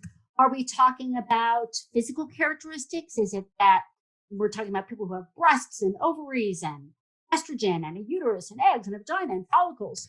Or are we talking about the broader experience of being a woman in society, which involves exposure to sexism, which involves coming into maturity and experiencing menstruation and pregnancy, your vulnerability to assault and victimization? That certainly is a worldwide risk that faces women. And what are the implications of our definition of woman for healthcare? So I'm going to pose a couple of examples that show how tricky these issues can be. So let's consider Jack, 30 years old, identifies and presents as male, but was assigned female at birth. Jack has had a mastectomy, takes testosterone to achieve a male gender presentation, but still has ovaries, a uterus, and a vagina. So if you want to do outreach about women's health and women's needs to get screening for breast and cervical cancer, those certainly apply to, someone like Jack. But will that message be effective if it is framed as a women's health issue? In this case, cervical cancer is not necessarily a women's health issue, right? It's an issue for people with cervixes. Another example, consider Jane, 60 years old, identifies and presents as female, was assigned male at birth, takes estrogen, has not had genital surgery. Jane's family has a history of prostate cancer, and so she should be screened for prostate cancer. But if Jane receives her care at a women's clinic that's not used to treating prostates, can they really effectively serve her? And then another example, consider Chris, 15 years old, identifies as non-binary or agender, which is a term that is sometimes used by individuals who don't identify as either female or male. Chris uses they, them pronouns, which is something that is often true of individuals who identify as non-binary. And Chris maybe dates both women and men, goes to a local health clinic for birth control. Receptionist may have trouble categorizing their gender if they have an androgynous gender presentation. And imagine that this receptionist just asks straight out, oh, what are you? Right? I need to know whether to send you to someone to give you birth control pills or someone to give you condoms, right? This can be an experience that's humiliating for anyone in the presence of an entire waiting room of individuals. Right? So the problem here is that our healthcare system and our entire society assumes and has long assumed that sex is a very tidy binary variable, right? We all acknowledge that gender is complex and culturally constructed, right? That gender roles are something that vary from society to society, but we tend to presume that there is something fundamental and essential and permanent and coherent about biological sex. And even when we use the term biological sex, we don't often acknowledge that we are lumping together in that category of biological sex a whole bunch of different things that aren't the same: genes and hormones and body style and body parts and brain anatomy, right? They're all biological, but they're all very, very different. And we tend to sort of lump them together in this category of biological sex. The problem is that sex is not completely binary. Even at a biological level, research is increasingly showing that it's more accurate to view sex and gender as mosaics, right? Where there, you can imagine different pieces, like different pieces of tile. They fit together to produce something that is understandable as an entire image, but the little pieces are not uniform, right? The extent of sexual dimorphism, in other words, the existence of two different forms, male and female, dimorphism that you find in one biological domain, like prenatal hormones, adult hormone levels, neurobiological anatomy, brain structure, brain function, the dimorphism that you find in one domain doesn't always correspond to the degree of dimorphism in others. Basically, this means that you can be highly female typical in one domain, right? For example, some structure in your hypothalamus that is typically different in males and females, but you can actually be more male typical in other domains of brain structure, brain function, hormone exposure, right? Now, you see this mosaicism most clearly in the cases of intersex individuals who are born with ambiguous genitalia as a result of differences in their sexual development. The most common form of intersex, and another term for intersex is differences of sex development, congenital adrenal hyperplasia, in which babies with an XY, karyotype, right? So they are genetically female, have a misfunction in the adrenal gland that causes them to be exposed to male typical forms of androgens in the womb. As a result, they are born with genitals that look more male typical, an enlarged clitoris, other forms of variation, right? So you have a mismatch between the genes, the hormone environment, and then the genitalia, right? So that's a perfect example of a mosaic, right? Where you have, differences that these are individuals that are assigned female at birth and are raised as girls, but there are aspects of their development that are more male typical. And this mosaicism, although it's most extreme in those cases, really we're finding that it extends very broadly to individuals in the brain and in the body. And what this means is that when we use biological sex to categorize individuals, when we think of someone as male or female, we're really using those terms and those categories as proxy variables for a whole host of other things in the brain and the body that usually, but don't always, hang together in a coherent way, right? Usually, we can assume that someone categorized as female has a uterus and follicles and ovaries and female typical brain structure and female typical socialization, but that isn't always the case, right? So we're used to treating women as a group, and with regard to women's health, we might say, oh, women as a group have a different level of risk for breast cancer and depression. And we lump that together as a female typical risk. But using sex as a proxy in that way risks drawing our attention away from the actual and diverse biological and cultural causal mechanisms that might actually be involved in different mental and physical health conditions, right? Women may have a higher level of risk for both breast cancer and depression, but the mechanisms that confer that risk might be different, right? One might be more biological or might focus specifically on genetic risk with the BRCA gene and levels of estrogen exposure. The other, the depression risk, might have more to do with culture, right? So we're better off focusing on the actual mechanisms, hormone exposure, right, versus societal exposure, say, to sexism, than using sex as a proxy variable that kind of combines all those things. The additional problem with focusing so much on the gender binary is that it leaves a lot of people out, right? A growing number of individuals, and especially increasingly teenagers and young adults, more directly challenge the gender binary by identifying as transgender or non-binary, right?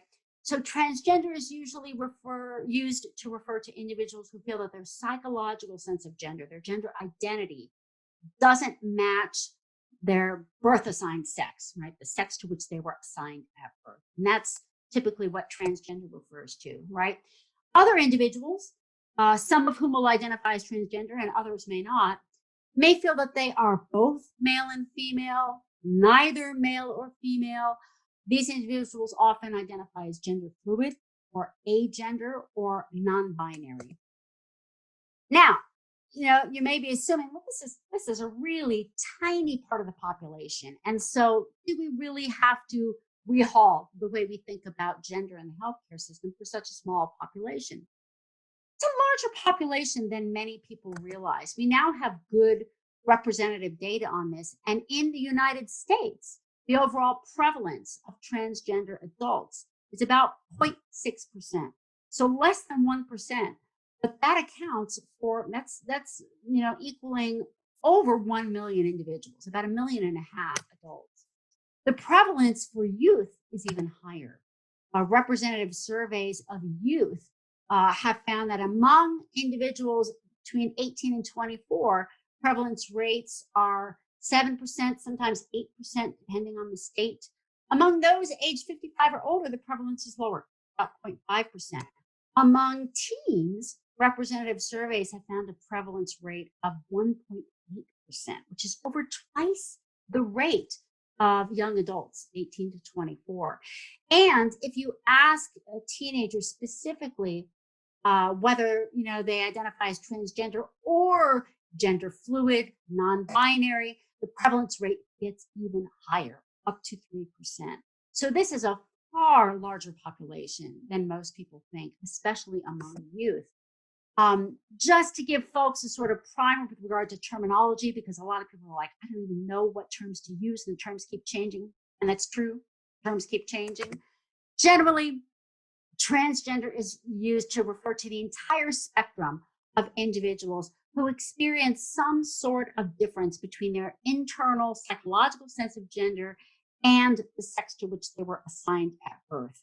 That term, assigned at birth, is what is typically used instead of the term biological sex, because as we now know, biological sex is not so unitary. It's kind of a complex construct.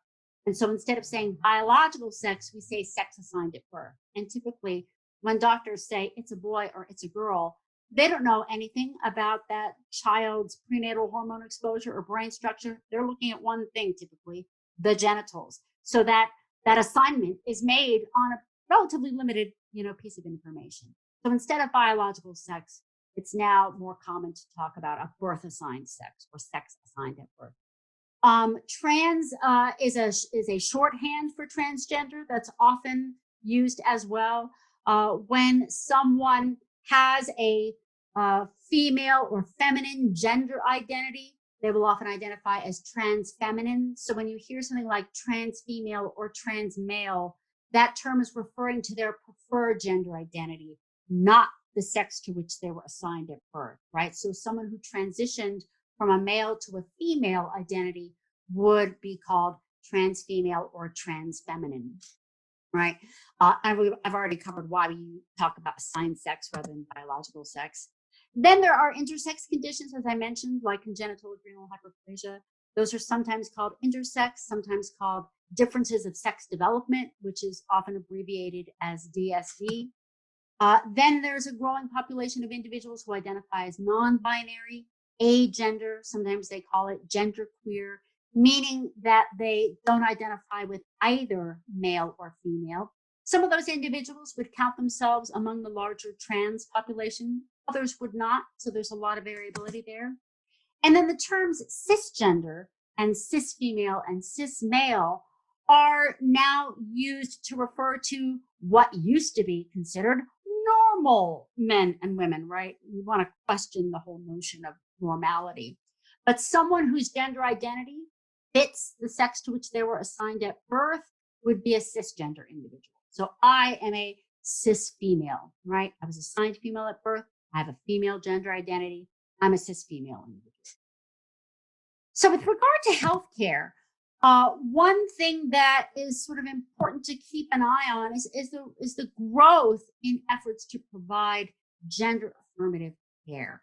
In other words, healthcare that treats someone with respect to their preferred chosen gender identity, so that instead of having a transgender individual come in and saying, I don't care what you call yourself, what are you biologically? That would be obviously not a very hospitable healthcare, interaction for a transgender individual.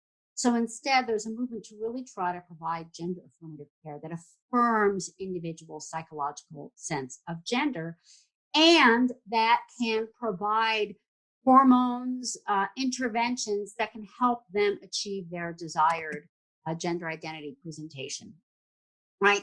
We used to talk about sex reassignment surgery, in which individuals underwent a whole host of medical procedures to switch from one gender to another. The problem there is that there are many trans individuals who don't necessarily want to go all the way from one end of the gender binary to the other. They may have a more nuanced sense of gender. They may not feel strongly about altering their genitals, but they may want to alter their appearance with hormones, right? So gender affirmative care usually involves an interaction with the individual to figure out what their preferred gender presentation is and what are the best means to achieve that gender presentation. So instead of sex reassignment as a unitary set of procedures, there's a broad range of interventions that a trans individual may want to pursue, right? Then there's treatment for intersex. This is an area that, over the years has been really controversial because there was a lot of surgery done on infants that parents didn't necessarily know a lot about. The infant is obviously not consenting. And there has been a movement to really be a little bit more patient and conservative about genital surgeries on infants to obviously promote effective, urinary function and things like that, but to be a little bit more conservative and patient about doing any surgery that is intended to simply change the appearance of genitals in order to satisfy sort of cultural norms about what females and males look like. So there's been, I think, a more greater sensitivity to non-binary notions of gender when it comes to treating those differences of sex development. Many, especially youth, who are questioning their gender identity and who see a therapist will often be diagnosed with gender dysphoria. This was a big change in the Diagnostic and Statistical Manual of Mental Disorders. It used to be that there was something called gender identity disorder of childhood, and that was replaced by a diagnosis of gender dysphoria. And one of the reasons for that change was to move away from pathologizing gender identity issues and to, have a way to describe this experience of a conflict between the sex to which you were assigned at birth and your psychological sense of gender, but to allow for the fact that some individuals are distressed by that and some individuals are not, right? That the mismatch itself need not be, disruptive or causing any sort of distress. For the individuals for whom it does cause distress, that's what can provoke a diagnosis of gender dysphoria. One of the sort of paradoxes here, as with all diagnoses, is that although being diagnosed with a mental health condition has the sort of smell of pathology, in our healthcare system, that's often what provides a rationale for insurance coverage for therapy and treatment. So we see that paradox, I think, in a lot of mental health conditions, and it's definitely one that's relevant to the area of healthcare for trans and non-binary individuals. A lot of controversy exists regarding the treatment of youth with transgender or non-binary gender identities. You'll often hear in the media this sort of sense that, oh my God, doctors are pushing young children to transition at very early ages. That is certainly not the case. Pediatricians who treat children with who are experiencing gender dysphoria tend to be extremely conservative with regard to treatment because many of those children will experience changes in their sense of gender as they get older. It's only among children who have a pervasive and consistent and distressing experience of dysphoria that, doctors typically think about transition. And transition is usually the last resort and something that's not typically undertaken until older ages. A more common approach that's taken with such children is to administer hormones that will delay the experience of puberty, right? So if you've got a child who has persistently experienced gender dysphoria from a very early age, as they approach puberty, you can administer hormones to slow down that process, to give the child and the family more time to think and consider gender issues. That's a reversible treatment. So far, the studies have found it to be safe, but we don't have a lot of long-term follow-up studies, which is why it continues to be controversial. I should note that there are currently 6 states that are trying to ban all gender affirmative care for minors, even if their parents consent. So there is a lot of public health controversy regarding the treatment of these youths, and it gets wrapped up in a lot of political domains, and that's something to keep in mind. So I think the implications of all of this is that there are really 2 big problems when we apply a binary approach to healthcare. The first is obviously that we're failing to serve a large and growing population of transgender and non-binary individuals. But the second is more subtle, that relying on the gender binary sort of leads to habits of mind that force us to prioritize gender categories over other things that may be going on with a particular person's health. And that doesn't always lead to effective healthcare and effective policy. So what should we do? I think one thing that all healthcare providers can do is take a second look at their own forms and procedures and materials and practices to make sure that they're inclusive, to sort of imagine how a transgender or non-binary individual would experience them, and to really ask what aspect of sex or gender really matters to the healthcare that I'm providing. Is it calling my attention to something relevant? Is it distracting me from other causal mechanisms that I should focus on? Is there a way that I can be more specific in my language instead of referring to women, to just focus on what exactly am I looking at? Am I looking at, individuals with a cervix and a uterus, or, things like that? I think another example is family violence. Typically, primary care providers are accustomed to asking women if they've experienced violence in their home. Well, why do we, are we asking men that question, right? Are we making some inappropriate assumptions about who is even exposed to violence and who should be asked about that? So in conclusion, I'm not here to say that we shouldn't even talk about women's health anymore. There's a broader role, for this attempt to really focus on what sex and gender do in someone's life to change their health risks and their health experiences. But we need a more gender inclusive approach that really takes a critical look at the meaning and mechanisms of gender in the mind, in the body. And that will provide more affirmative care for trans and non-binary individuals, and it will also provide better health care for all individuals. Dr. Diamond, thanks for the wonderful presentation. And we apologize for all of the technical glitches that happened and appreciate everyone's patience and staying tuned. If anyone has a question, please type it in the chat box and Dr. Diamond will answer it. Otherwise, in order to stay on schedule, we are going to skip the second break and push through the rest of the conference. This is Michael Varner. There, I add my apologies to the technical disruptions, but this is, after all, our first virtual symposium, and I don't think any of us expected there wouldn't be a glitch somewhere along the line. Previous versions of this symposium were held in person in the auditorium at the Genetics Building, and we had poster sessions and refreshments, I might add, in the auditorium lobby. It was a great forum for showcasing research that was going on here in Utah. This year we solicited poster presentations, but you've been seeing some of them projected on the screen during the breaks.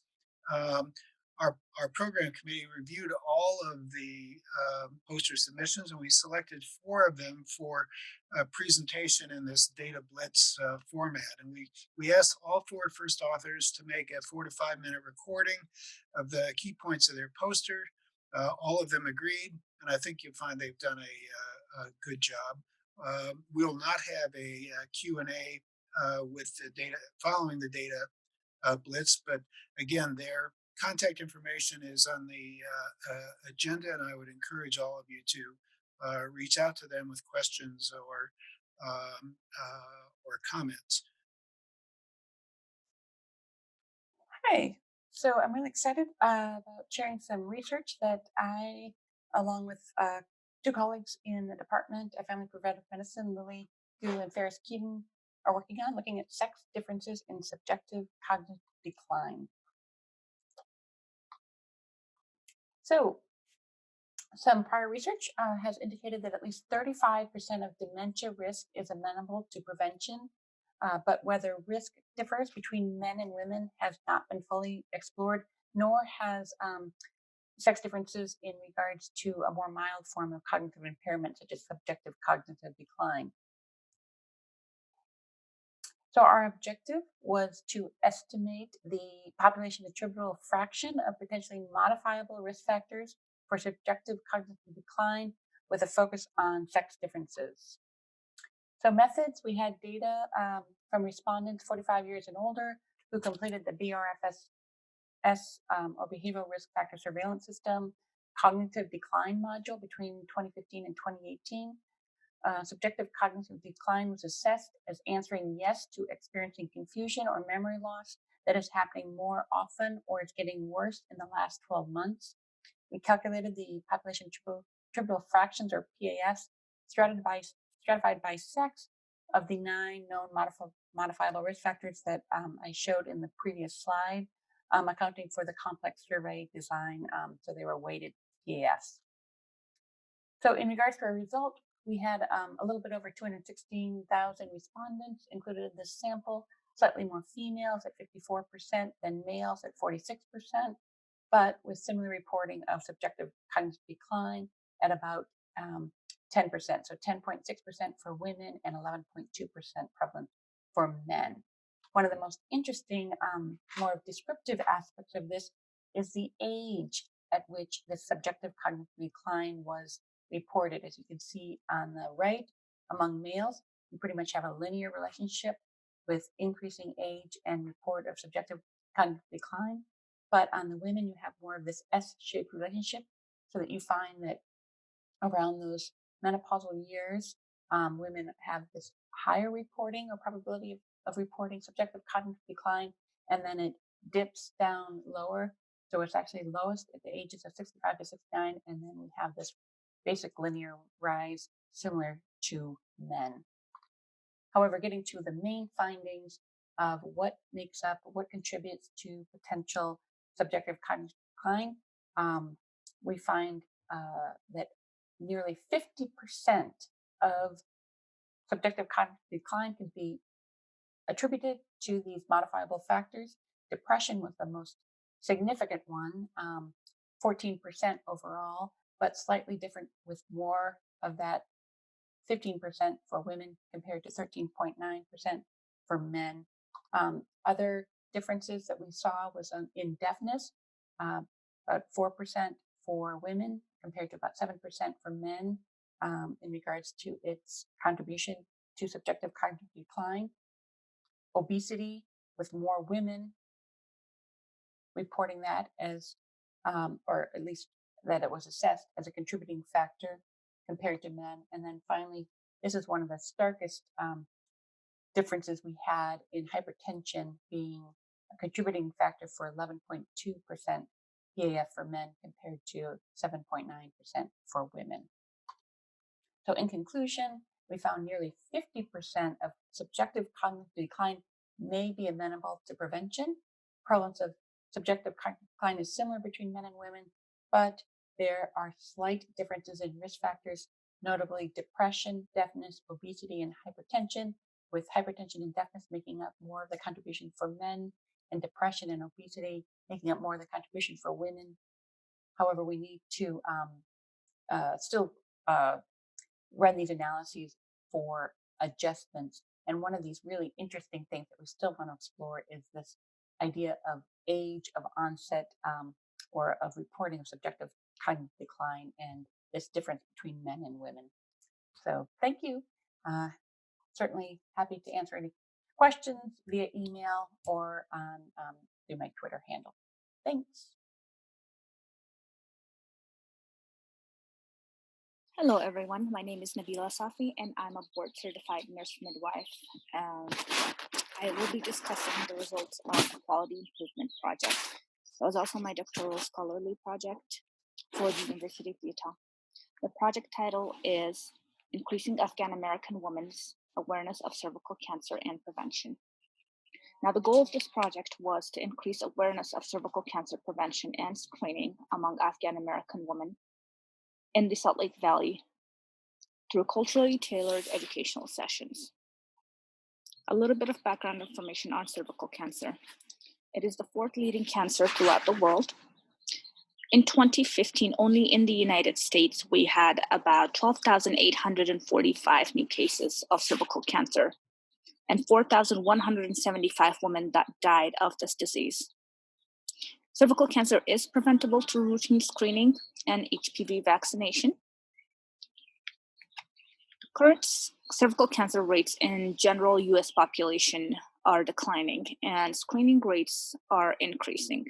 However, the screening rates for cervical cancer in foreign-born women remain low and the mortality rate from this disease is high. Studies have shown that foreign-born women are less likely to screen for cervical cancer than the US-born woman. Now, Afghan women are also less likely to engage in preventative exams. There are about 100,367 Afghan population that live in the United States. Now, we have to keep in mind that that country has been in a war for the past 50 years, and there hasn't been an established educational system, especially for women. Therefore, the majority of our participants were unable to read and write. There has also been very few studies that have addressed the educational needs of this population, which was the main reason for making this project crucial to me. To complete the project, I was able to contact and then meet with about 43 Afghan-American women that were aged 18 to 65 who spoke either Pashto or Farsi, and these are both the two major languages that are spoken in Afghanistan. We met individually or in small groups of 3 to 5 participants in their home settings. They were first given a pre-test to assess baseline knowledge of cervical cancer prevention, and then they were given an informal educational session. With cultural congruency in mind, the educational sessions included printed materials with pictures and some teaching supplies such as a cervix model, cider brush, speculum. And then the session was followed by handing out brochures that were printed either in Pashto or Farsi. And it also had culturally appropriate terms and pictures as well. All this was then followed by a post-test, which was aimed to assess the participants' knowledge and their intent to screen and vaccinate. Now, our results were amazing. So after analyzing the data of pre and post-test, it showed a significant improvement in knowledge and these women's intent to vaccinate. The results also highlighted the barriers these women faced in receiving care, including lack of information, which was about 60% for testing and 13% for vaccinating. Discomfort during this test was at 30%, while 95% would be hesitant to receive testing if they had no female provider. Other barriers included language, past experience, lack of insurance, and transportation. This project concluded that this educational program specifically improved knowledge and awareness of cervical cancer among Afghan-American women. We found that barriers to preventative services are culturally derived in part of the health system. Access to health is linguistically and culturally driven. Culturally sensitive educational programs are much needed to address knowledge and awareness in immigrant groups. And that increase in knowledge and awareness can help lead to women and their families seeking preventative services. Thank you all, and stay safe.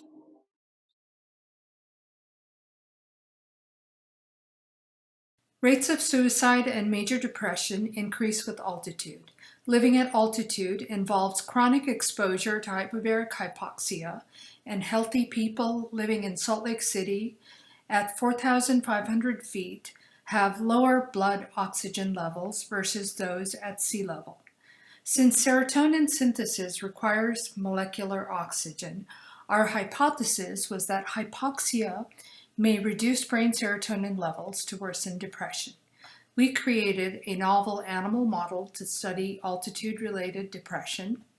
Rats were housed for 2 weeks at sea level, 4,500 feet or 10,000 feet, and then tested for brain serotonin levels, for depression in the forced swim test, and for antidepressant efficacy of SSRIs. At altitude, forebrain serotonin decreased in female rats, but not males, and similarly, depression increased in female rats housed at altitude, but not males.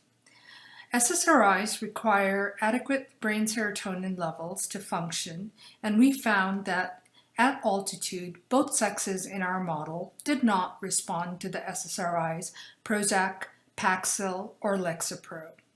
The tricyclic antidepressant desipramine worked at altitude, but is not a clinical option given its severe side effects. Living at altitude may thus cause treatment-resistant depression, which is highly linked to suicide. We then attempted to find novel treatments for altitude-related depression.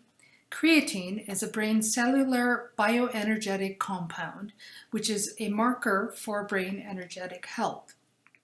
A forebrain creatine deficit is noted in MDD patients and is also seen in people living at altitude and in rats at altitude in our model.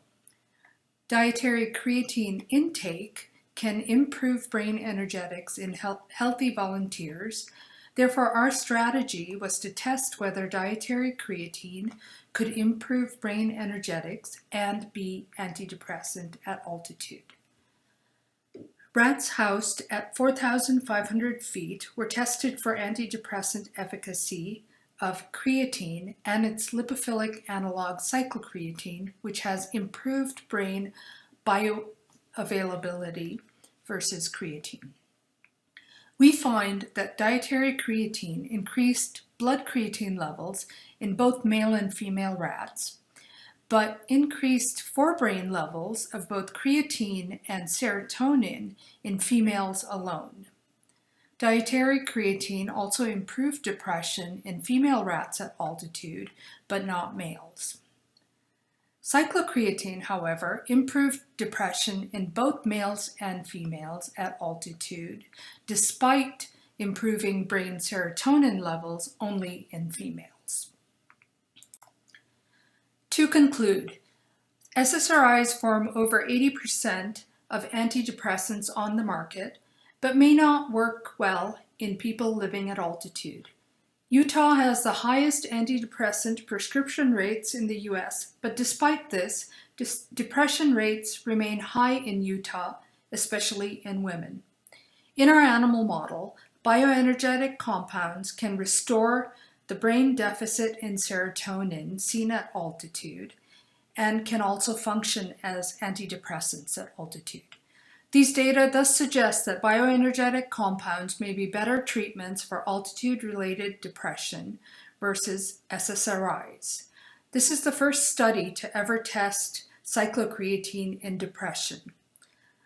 Previous studies of dietary creatine show that brain energetics improve in healthy volunteers and that creatine can improve SSRI efficacy in MDD patients. Thank you. Hi, my name is Jen Kaiser, and I'm an assistant professor in obstetrics and gynecology in the Division of Family Planning here at the University of Utah.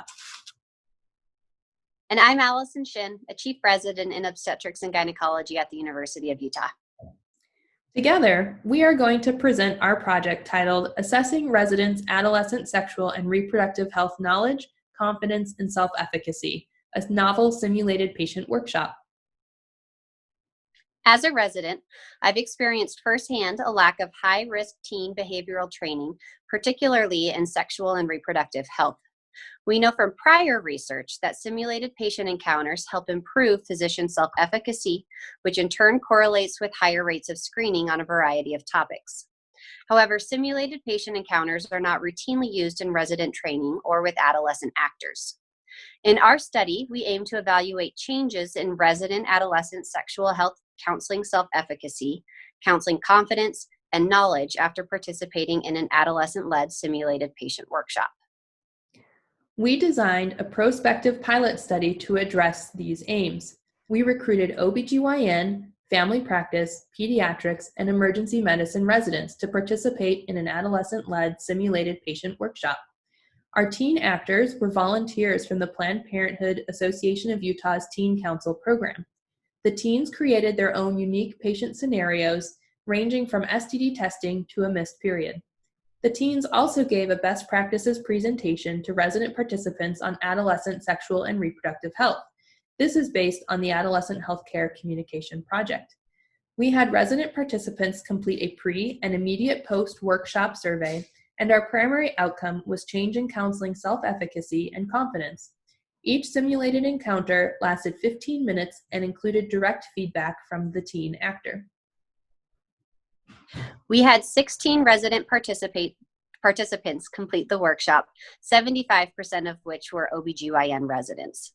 As this was a pilot study, we cannot claim statistical significance of our primary outcome, but we did see a rise in self-efficacy and confidence scores after the workshop. This can be seen in figures 2 and 3, where blue is pre-workshop and orange is post.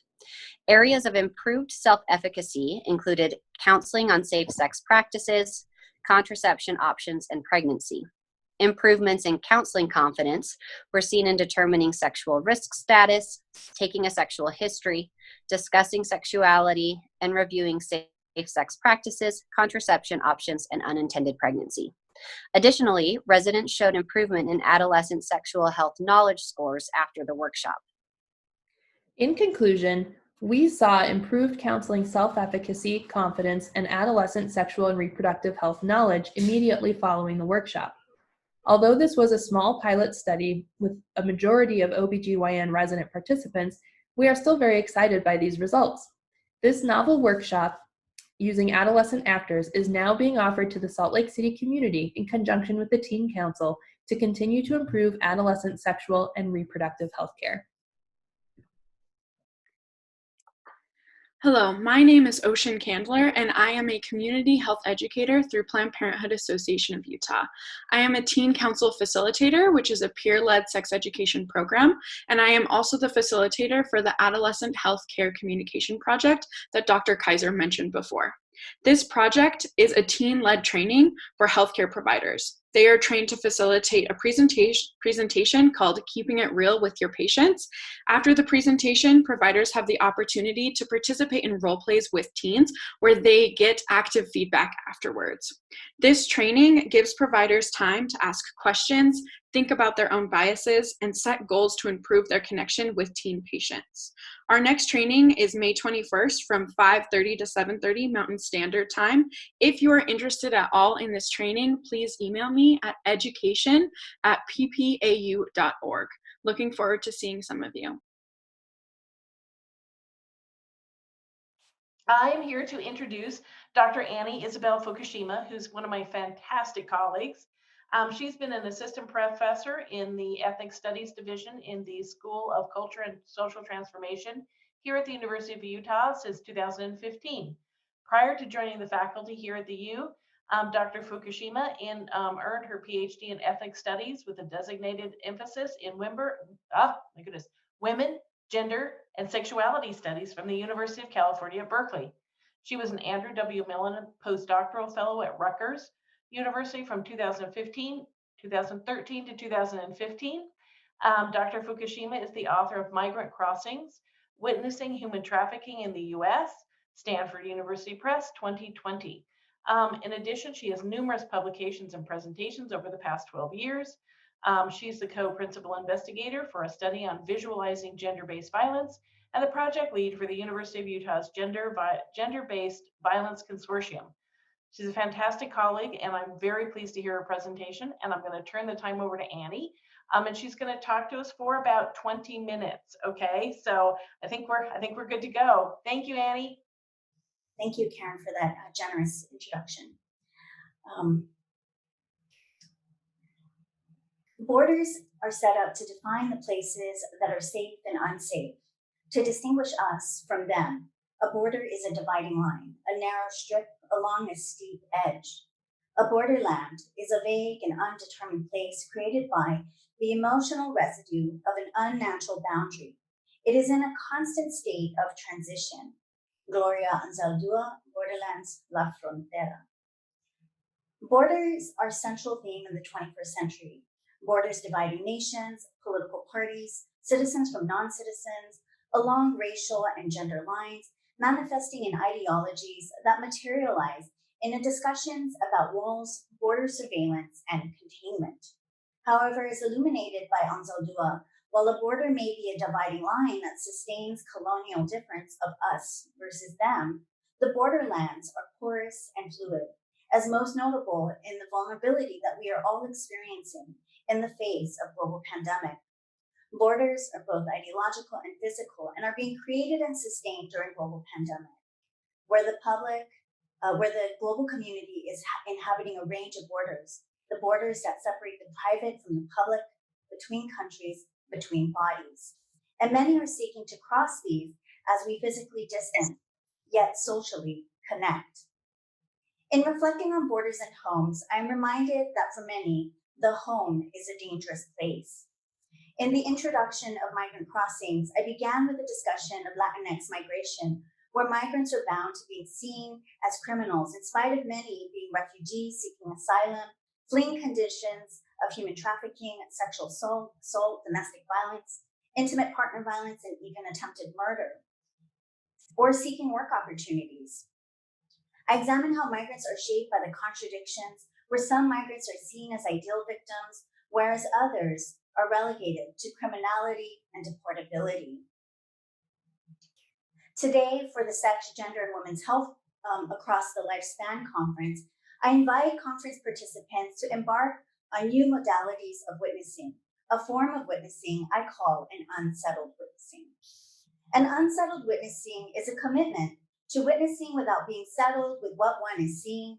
Unlike spectators, witnesses are called to action. The necessary actions an unsettled witnessing facilitates are raising questions about the normative aspects of events and examining the politics of representation with regards to victimhood, criminality, citizenship, and legality as infused with a discourse of nationhood, race, and gender. This type of witnessing facilitates seeing a person for their complex personhood beyond narratives that construct them as other, victim or criminal, and a subject to be pitied. For survivors of violence, the home can be a contested site of violence, of both neglect and resistance. As the public shelters in place and are appealed to physically distance, questions that I'm responding to today is, how does one witness that which occurs behind closed doors or in places that are rendered invisible, beyond that which is knowable? How may an unsettled witnessing facilitate the creation of connections, theoretical and in practice? Here, the witnesses are multiple: social welfare workers, social service providers, shelter providers, healthcare workers, law enforcement, dispatch, fire, educators, community-based organizers, survivors, families, and friends. Just very quickly, to define gender-based violence is understood as violence that results in or is likely to result in physical, sexual, or physiological harm or suffering, or a combination based on a person's gender, coercion, or arbitrary deprivations of freedom that occurs publicly or in private life. Gender is complex and a multi-level construct, and I think our colleague earlier, Lisa Diamond, did a wonderful job of thinking through this. And just to add to the conversation, drawing upon Maria Lugones' work, is that gender as a system is a colonial concept. For today's presentation, I'm sharing from a range of places, drawing upon what we call in ethnic studies bricolage methodologies, in which I'm bringing in different sites of study, from looking at legal complaints, interviews in San Francisco, interviews in Salt Lake City, and observations that I conducted in New Orleans and South Dakota. And so that informs today's presentation. So there is an ideological, political, and social border that relegates the domestic sphere of the home to the private. However, pandemic is teaching us that events that occur in the home cannot be contained to the private, where the private and the public boundary is fluid, where gender-based violence cuts across both the state and individuals. During global pandemic, domestic abuse around the world is seen as on the rise, where cities in the United States are witnessing an increase in calls to 911 dispatch with regards to domestic violence. As the public is appealed to shelter in place, many survivors are forced into isolation with their abusers, where domestic violence is a reality for many. The home can be a place of violence. In Migrant Crossings, multiple chapters examine case examples of trafficking of domestic workers. I examine a case study of a Peruvian woman trafficked into domestic servitude by a Limeña Peruvian, Filipinas trafficked into sexual slavery, as well as domestic work, where the traffickers included people who were migrants, U.S. citizens, ranging in professions, from a law enforcement agent, school teacher, to real estate agent, and a lawyer. While there has been attention to domestic violence on the rise, multiple forms of abuse and vulnerability are apparent, where one's documented status, race, and gender relegates them to work in dangerous conditions. For some, working in conditions where they are locked in with their abusers. On the other hand, they also experience neglect. As conveyed by Agent Hu, domestic workers have not received the applause other essential workers have received, despite being on the front lines of the fight against coronavirus. Their work, by definition, takes place in someone else's home. Working from home is not an option. Migrants are central to social, political, and economic life in the United States, with the majority of migrants arriving from Asia and Latin America. As anti-immigrant rhetoric and policy, as anti-Asian rhetoric and policy, I lost my spot, is being furthered during pandemic, some would describe migrants as unsung heroes who labor to provide the needed food and services for those who are able to shelter in place. Prior to pandemic, migrants were already sheltering in place out of fear of authorities and due to anti-immigrant sentiment. As 2020 is filled with people who are able to shelter in place, home as an unsafe zone requires recognition that prior to COVID-19 and during the pandemic, a range of abuses occurred in the privacy of people's homes, from child abuse, neglect, domestic violence, and even human trafficking. The dehumanization survivors experience and witnesses see are complex, as people rescue their dignity through disaster capitalism.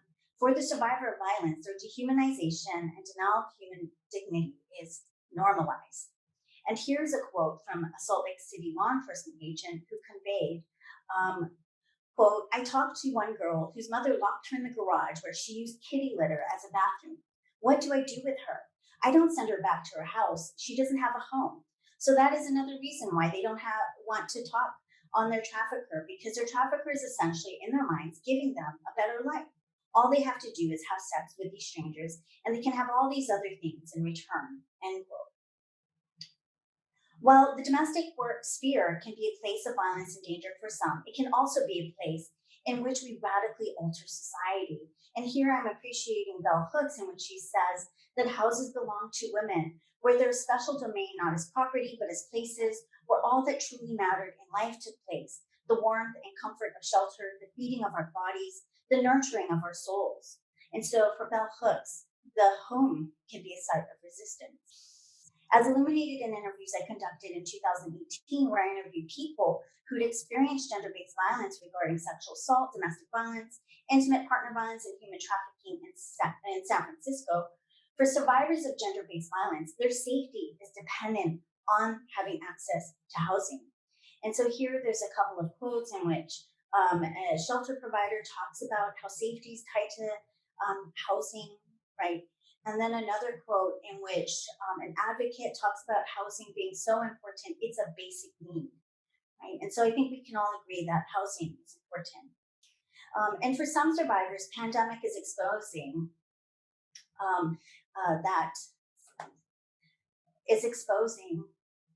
for some survivors, that pandemic is exposing, they are willing to risk living in abusive conditions to have a place to stay or for the care of other family members and pets.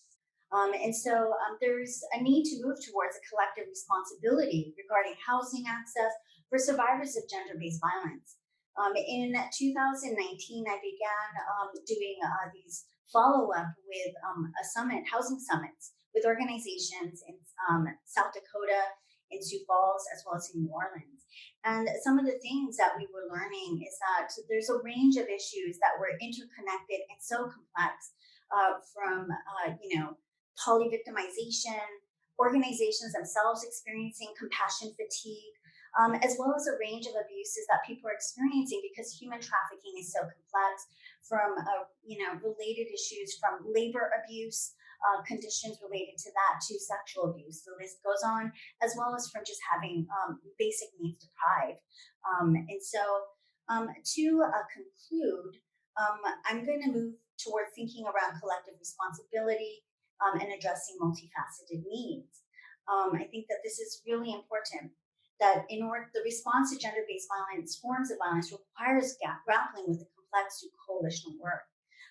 And so here's a couple more quotes from Salt Lake City as well as from San Francisco that shows the interconnectedness of issues regarding housing to a range of connected issues. And so while I focus this paper on this presentation on housing in the home, oftentimes to address gender-based violence requires grappling with a myriad of issues simultaneously. As the interviewees conveyed, survivors of violence have a range of needs. As many of us who do research, teach, and are practitioners regarding gender-based violence, solving a societal problem like gender-based violence means that while I may focus on a particular site, such as the home, in today's presentation, I cannot separate examining the home from economies that create the home and sustain what one needs in their home. From the social and cultural life that is tethered to the home, such as food, health, community, belief systems, and the politics of laws that shape who has access to a place they can call home, and the public health and physiological and psychological needs one has to occupy a space or a place they call home. So that to enact an unsettled witnessing of gender-based violence is to be moved towards actions that seek to centralize the complex. And therefore, to take seriously these multiple ways of knowing, I invite the community of Utah to join the University of Utah's Gender-Based Violence Consortium, which was soft launched this spring. And really, it was imagined as a space, a collective space, to create a sense of home for thinkers, practitioners, and scholars to convene together regarding an affinity issue of gender-based violence, so that we can create an interprofessional network regarding an issue, a 21st century crisis of gender-based violence. And so just to share, if you want to get my book, want to read more about what I have written about, you can get a discount. You can visit this link, 20% discount with my last name, Fukushima. Here's some other articles that I recently published that relates to human trafficking and health issues, in which I talk about food deprivation. I also talk about border surveillance and technologies that impact migrants, human rights-based approaches, as well as recently did a study with colleagues and a student of mine on the multiplicity of stigma. And this study was in particular focused on Salt Lake City in Utah. And so here you can join our listserv. I will share the Prezi link with folks in the chat box, but you can join our listserv, or you can email me your questions directly to my email. I think I have some time left for a question and answer at this point. Is that correct? Yes, we do. And we have a question. Talk a little bit about the university consortium and what is planned for that. Yeah, that's a great question. So the University of Utah Gender-Based Violence Consortium is engaging in a few studies, but one in particular is about visualizing gender-based violence in Utah and the Mountain Time, in which we are working with Digital Matters Lab, as well as with geographers, sociologists, health sciences, as well as Karen Frost, my colleague, is in that group research cluster. So that's one particular project. We are also going to be doing, which this is just in talks, and so I want to invite anyone here who's listening, if you're interested, we will be doing a statewide collaboration on gender-based violence for the month of October. So that is currently being planned. If you want to be part of it, we would invite you to join us and to be part of the organizing, or at the very least, when it gets enacted, to be part of those activities. We also are engaging in a bunch of other research projects. And so there's a study being done on domestic violence and COVID-19. That one is being led by Sonia Solari, as well as Sharon Cowboys. And so folks will hear more about that at our Gender-Based Violence Consortium community meeting on May 26th at 4:30 p.m. Utah time. But those are just some of the highlights. There's a bunch of research endeavors that we are working, and we are working on fine-tuning how faculty can be affiliate faculty, as well as how community partners can be made more visible through this consortium. And so it's really in its early stages. It was just soft launched during pandemic, and so as you can imagine, energies are quite shifted, and so we are reconciling that, but recognizing that gender-based violence is still a priority. Wonderful. So another question. Probably our last question. What do you mean by visualizing gender-based violence? That's a great question. So when we are doing this project on visualizing gender-based violence, what we are working on is we want to understand the landscape of research since the 1990s that has happened on gender-based violence. And so we are working on doing a time-spatial mapping of the sort of language that has occurred. So for example, what we know, I like using this example because it's an obvious one, is that we know that a common term that used to be used previously was battered woman. And we know that term has declined in usage. And so people will be able to see this sort of research. And so it'll also be open access, so you can see the research that we're drawing upon. And so that is one part of the visualizing.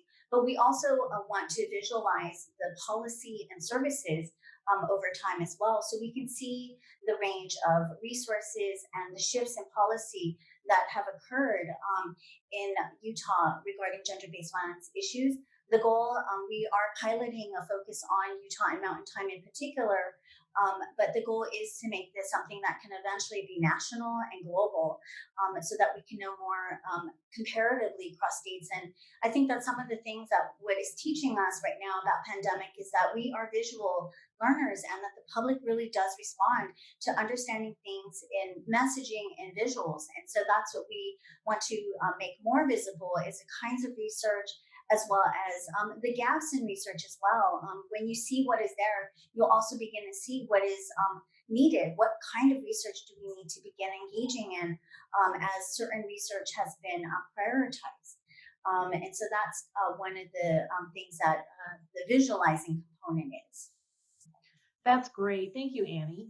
So one last comment. I know that you were going to have a panel presentation about your exciting book, but due to circumstances, is that going to be held again maybe in the fall? I sure hope so. We are coordinating and trying to figure out when we're going to have that happen. I think the question around that it was for my book launch, Migrant Crossings.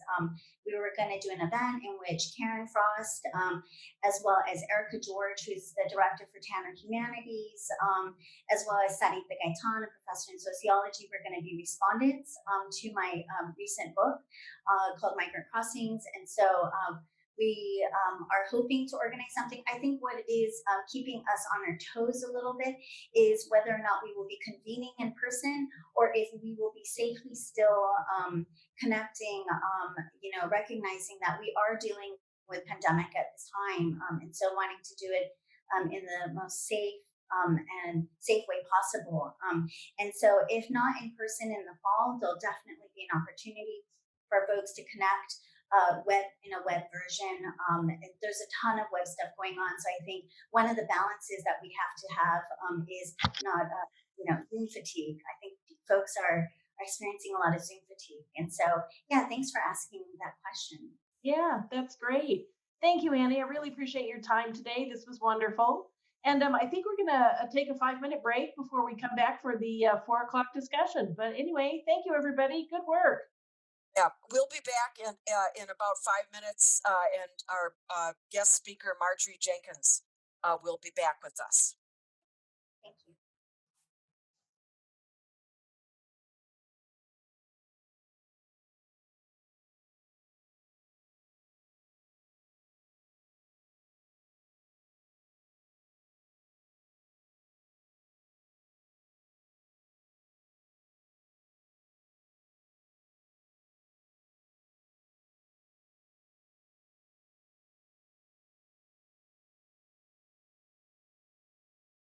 Chief Academic Officer of Prisma Health at Upstate. And she comes from Texas, where she was the director of the Laura Bush Institute for Women's Health. For 4 years, she served as the director of research in the scientific programs of the FDA, in Office of Commissioner and Office of Women's Health at the FDA. I really got to know Marjorie and her amazing team when we hosted the 2018 National International Sex and Gender Conference here at the University of Utah. And she is once again embarking on another one, I think this fall. I hope it can occur. She has delivered hundreds of scientific presentations. She has a book that's coming out entitled How Sex and Gender Impact Clinical Care, an evidence-based guide to patient care. Dr. Jenkins has won numerous awards, including the Elizabeth Blackwell Award from AMWA and others. She's recognized as a super doc in Texas and is one of the most 50 influential people for 2020 in Greenville, South Carolina. So Marjorie, we are thrilled to have you here to do grand rounds for the OB-GYN department. And I also want to thank the OB-GYN department for all of the support we've had over all the years for everything that they have done to help the Center of Excellence in Women's Health. So Marjorie, I understand you're going to be giving your presentation live from your own computer. Are you unmuted? Can you hear me? Yes. Okay, all right. Well, it's really great to be here. I did video this earlier today, but there's some bandwidth issues, I think, so it was crashing your show. So we're going to go ahead and do it live here from my kitchen table, which is actually where I work a lot these days. So happy to be here and really excited to share some things with you. So let me just pull my screen up. All right. Okay. Can everyone see that? So we're here.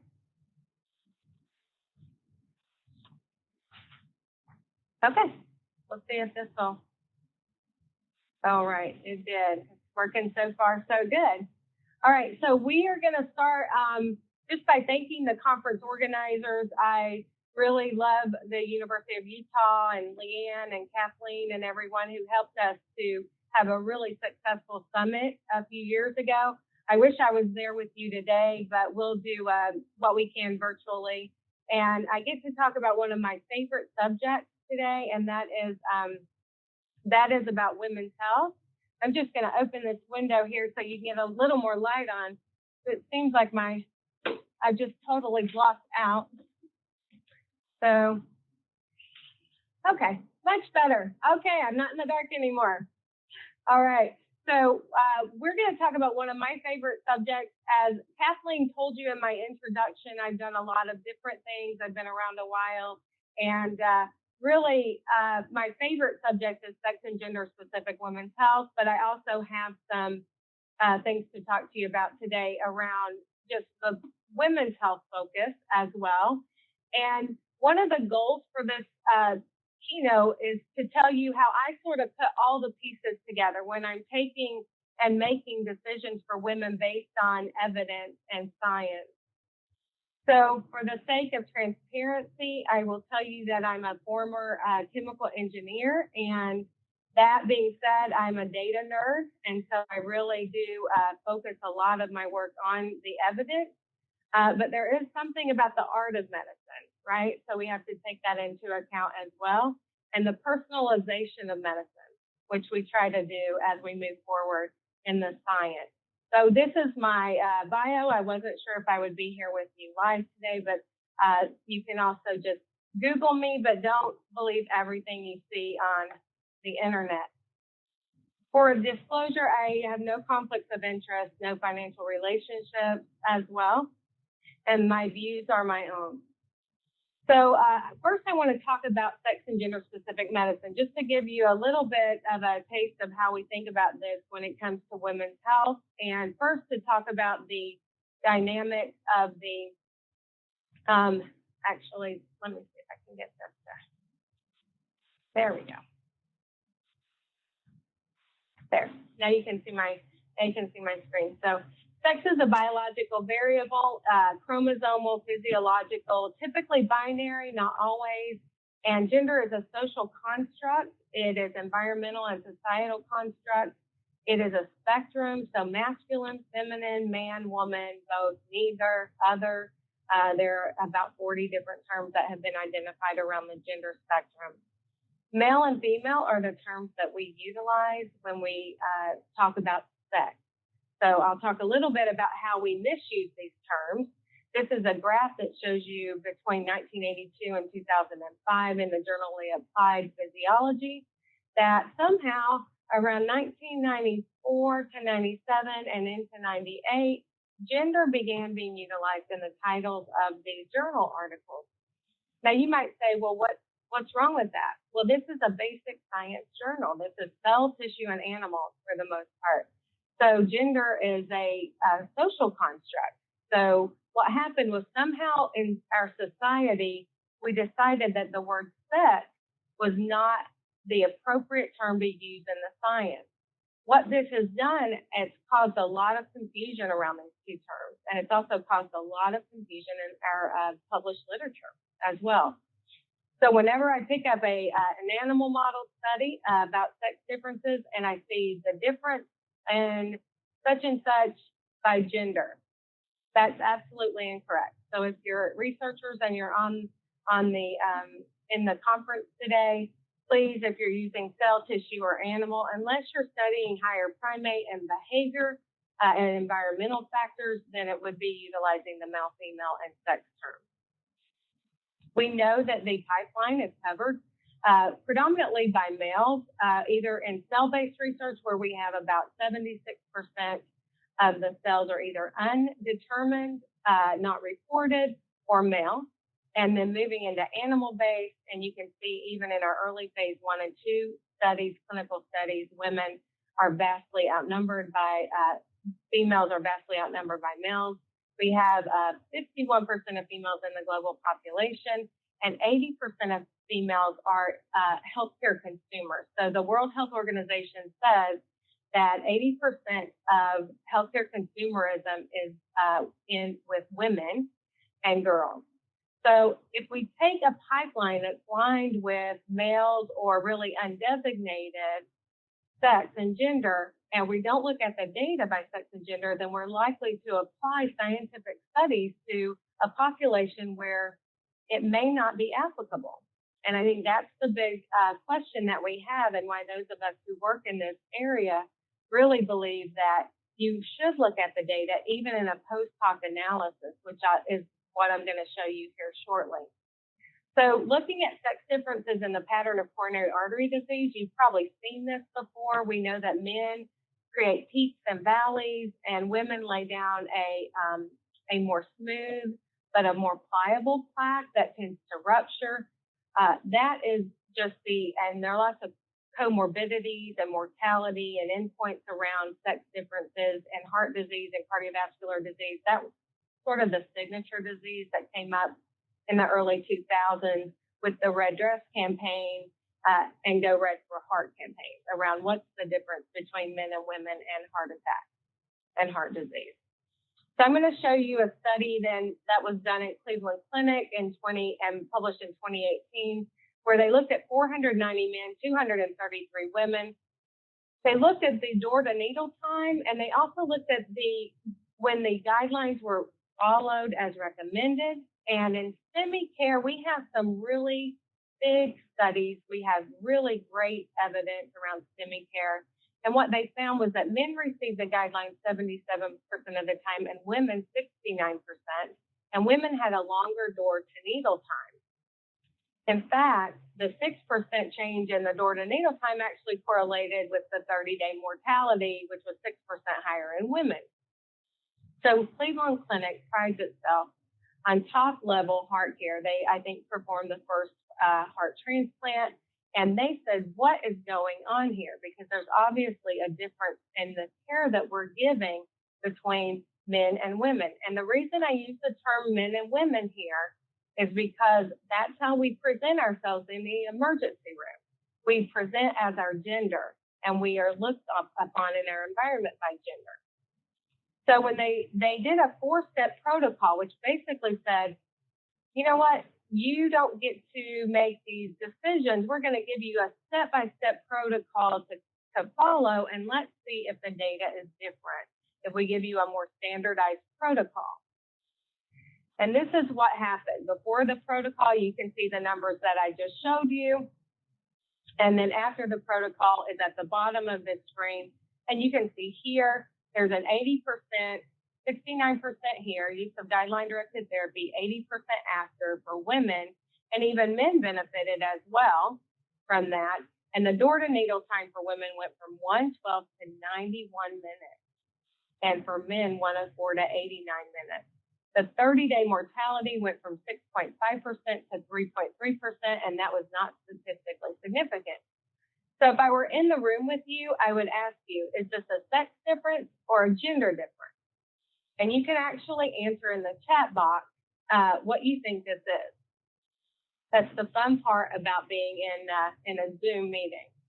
So I'm going to show here the differences and tell you that what this did was it removed the implicit gender bias.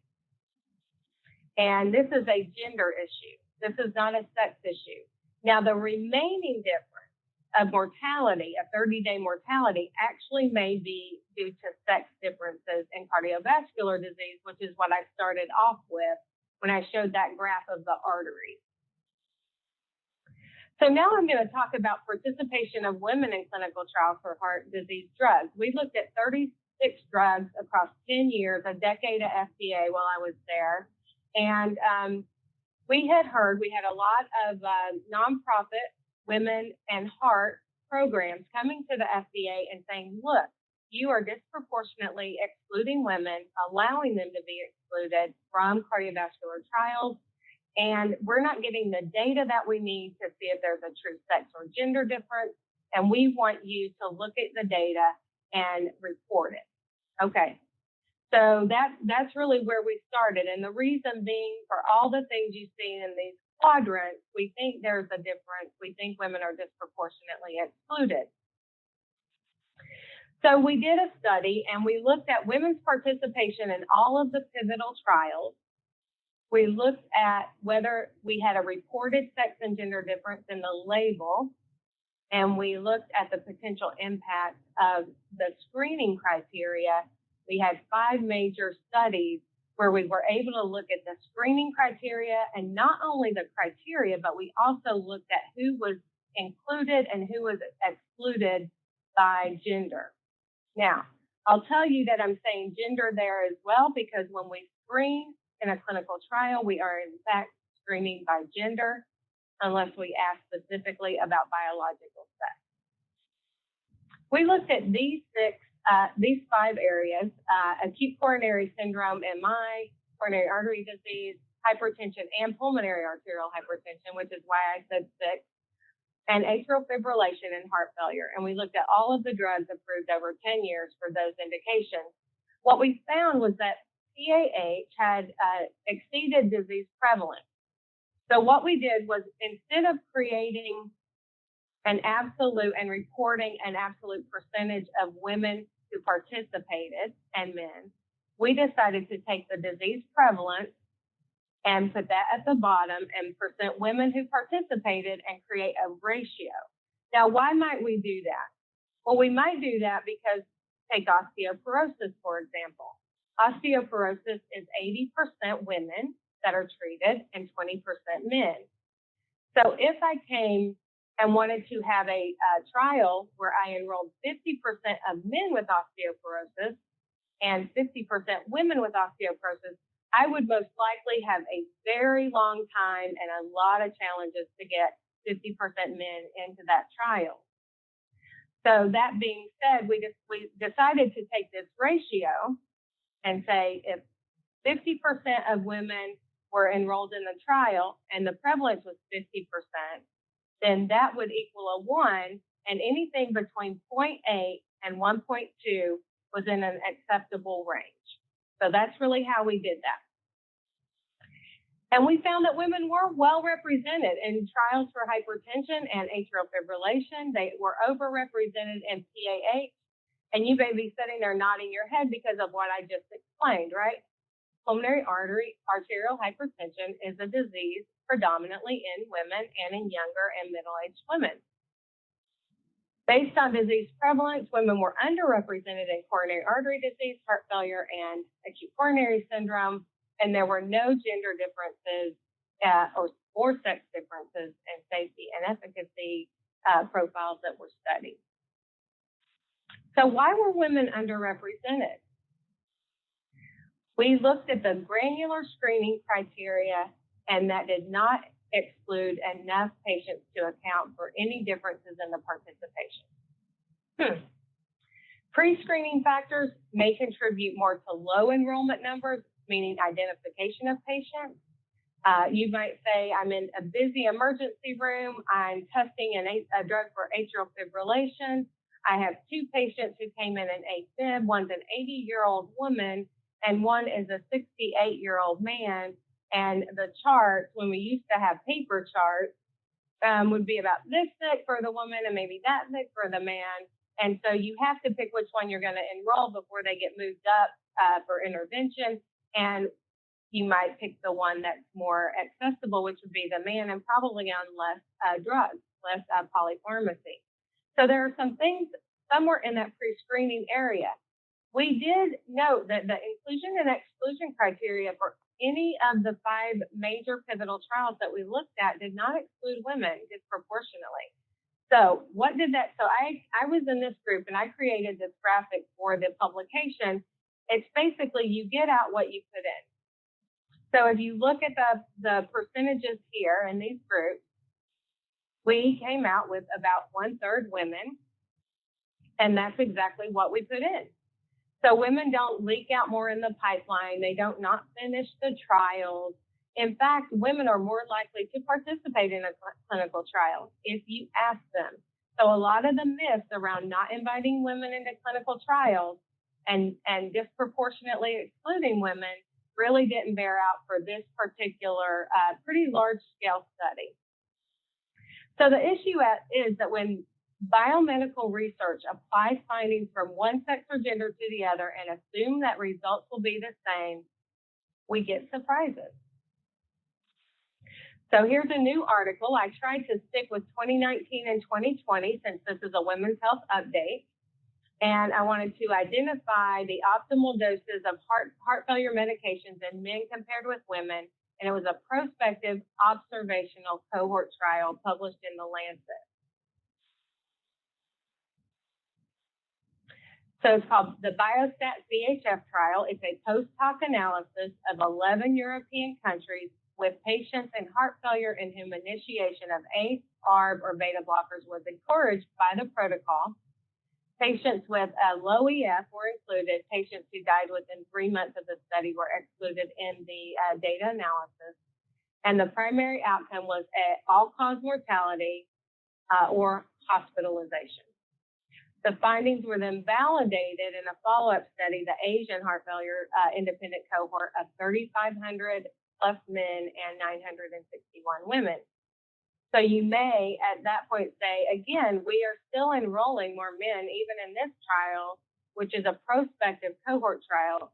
Women were represented at about 1/3 or a little more than the men.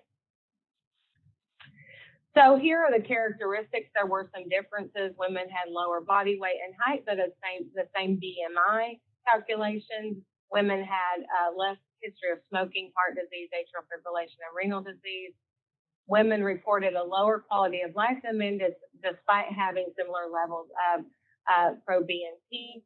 And the MRA use was greater in men than in women, both at baseline and at follow-up. So given all of that background, here's what they found.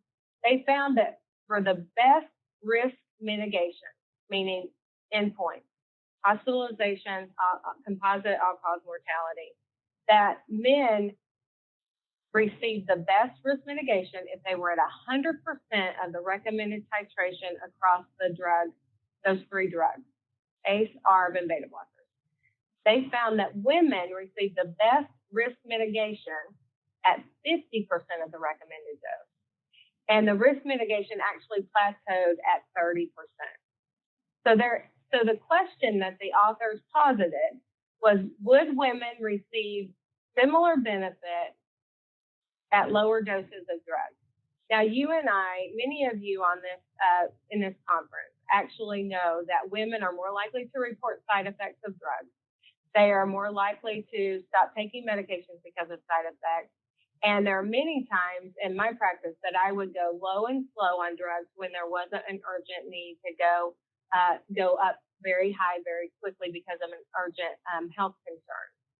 And so this tells us that we're not really evaluating clinical trials in a way that is going to be maximally beneficial to men and women, and we may be over-treating some or we may be under-treating some.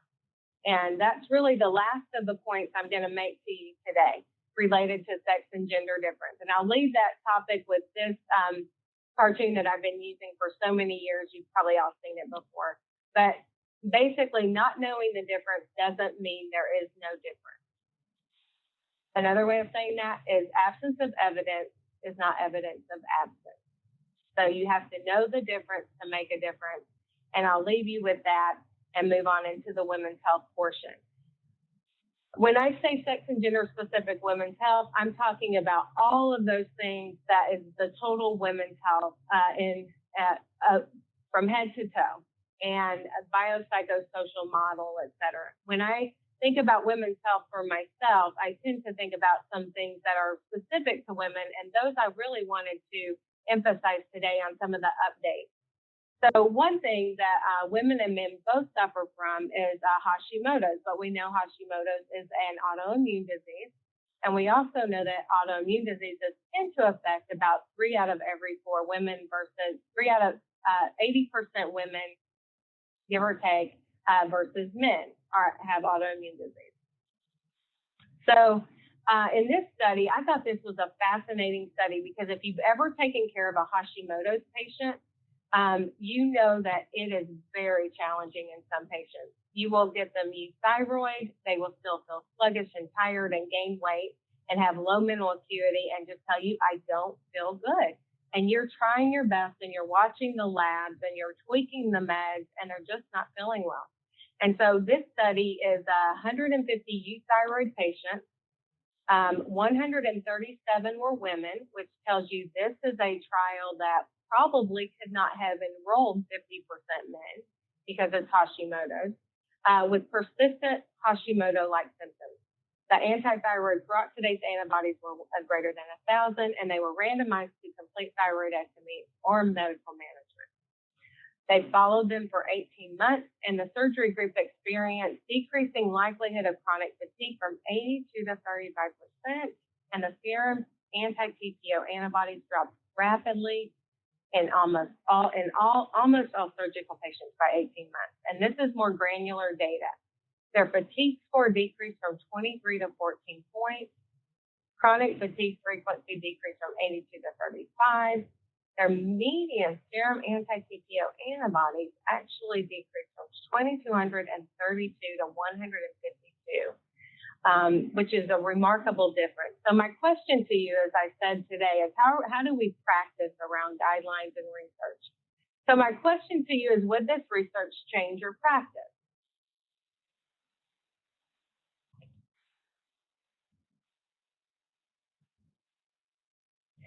Well, let's look at the surgical outcomes, because I'm sure some of you were saying, well, I really want to know what the outcomes were from surgery. We know there's a risk of total thyroidectomy, and sure enough, they reported several cases of the things we know happen, except no relevant bleeding adverse events occurred.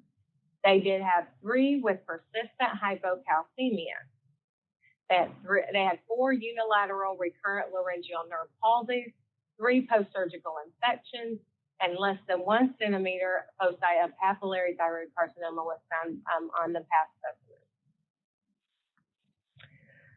So I ask again, now we know what the outcomes were from the surgical group. Would you change your practice? Well, I would consider changing my practice specific to women and men who had a failure to respond to therapy, were euthyroid, and despite that had a failure to respond to therapy with persistent symptoms of hypothyroidism, no organic symptoms that would explain that other than their hypothyroidism, and it was impacting their quality of life. So the answer that I give is that yes, I would change my practice for a subset of patients who had a Hashimoto's, and it was really impacting their quality of life. So when I was at the VA, we did some review of vaginal laser therapy for genitourinary syndrome of menopause. Now, there is genitourinary lasers that are approved for surgical procedures, ablations, and other FDA indications, but there is not a vaginal laser that's FDA approved for what we see now on the internet and in ads as vaginal rejuvenation. So this group wanted to study whether a vaginal laser therapy could actually benefit women who had genitourinary syndrome of menopause, what we used to call vaginal atrophy, with its symptoms of dyspareunia, dryness, etc. They enrolled 69 patients. 62 actually completed the entire protocol. 30 women were randomized to laser and 32 to estrogen cream, and the demographics did not differ between the 2 groups. So here's what the patients thought about vaginal laser therapy versus vaginal estrogen, which is really the gold standard. Better or much better, 85% of laser treatment and 70% of estrogen treatment. Satisfied or very satisfied, 78% to 73%. And there was no longer anything statistically significant as far as female sexual function, but the vaginal maturation index did remain higher with estrogen, as you might expect. So here are the contraindications listed on a label for vaginal estrogen. And I will tell you that during my time at FDA, I worked for about 14 months around the history of vaginal estrogens and why the labels looked like they did. In fact, they look very similar to systemic estrogen doses, even though they're just a few micrograms. So here are the contraindications for vaginal estrogen. Yet we do know that there's very limited systemic absorption at the very small doses that we utilize in daily practice currently. Here is the black box warning. So I actually tried to say, could we revisit this black box warning in vaginal estrogens, because women read this and are terribly frightened to take vaginal estrogen. And what I was told was that anything that has to do with estrogen within the FDA labeling process has to have this black box warning. whether it's vaginal estrogen or another estrogen replacement therapy or menopause hormonal therapy. So if women who I would give them a vaginal Vagifem for vaginal atrophy, and I would talk with them about it, and I would tell them that they're going to see this in the label when they go to the pharmacy to pick this up. And they would read it, and many of them would stop utilizing their vaginal estrogen. So in some cases, you might say, well, vaginal laser therapy seems to be good. There weren't any adverse events. I might refer some of my women for vaginal laser therapy if they were just averse or had contraindications to utilizing vaginal estrogen. So the conclusion was that very similar outcomes. And overall, 70 to 80% of participants were satisfied or very satisfied with either treatment. So looking at the risk benefit here, would this research change your practice? So I dug a little bit deeper because I thought, well, it might change my practice. Equal outcomes, less risk, although we don't have long-term data on efficacy for vaginal laser therapy, like does it need to be repeated, et cetera. And also on the right for vaginal estrogen, we don't have long-term outcome for safety data either. Then I started thinking about money and postmenopausal women and insurance coverage, and I know the gender differences in that as well. And so I wanted to know, how much does vaginal laser rejuvenation cost? And it costs $2,500 to $6,000 per treatment. That is a lot to pay out of pocket.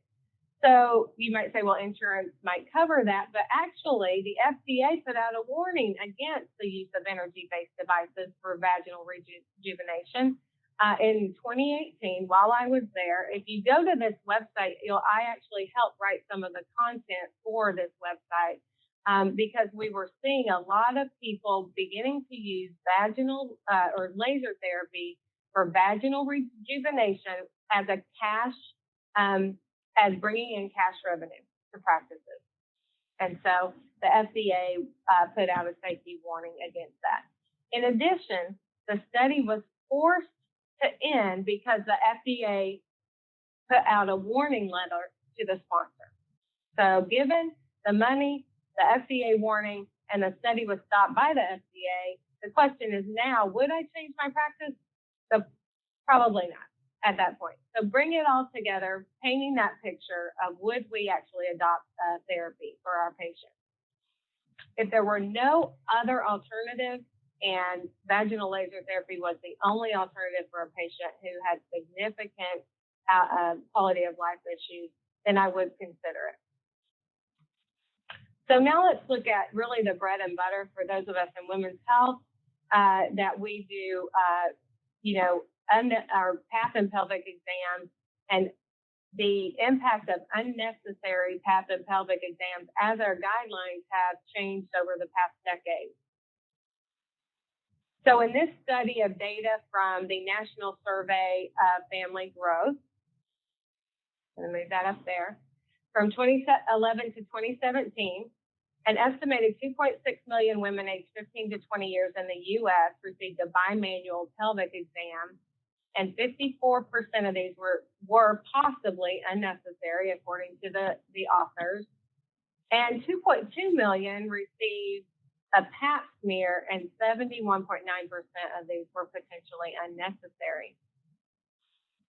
So the results suggested that compliance with current professional guidelines regarding the appropriate use of these examinations and tests may be lacking. So I thought, how do we change practice? So I went back and looked at the historical literature around overuse of pap smears because I had seen publications in my earlier practice, and really since the early 2000s, there have been publications about we're doing too many paps. We're testing too many women unnecessarily. When HPV testing came out and we started marrying those two tests, and we kept doing pap smears, we definitely were over-testing women.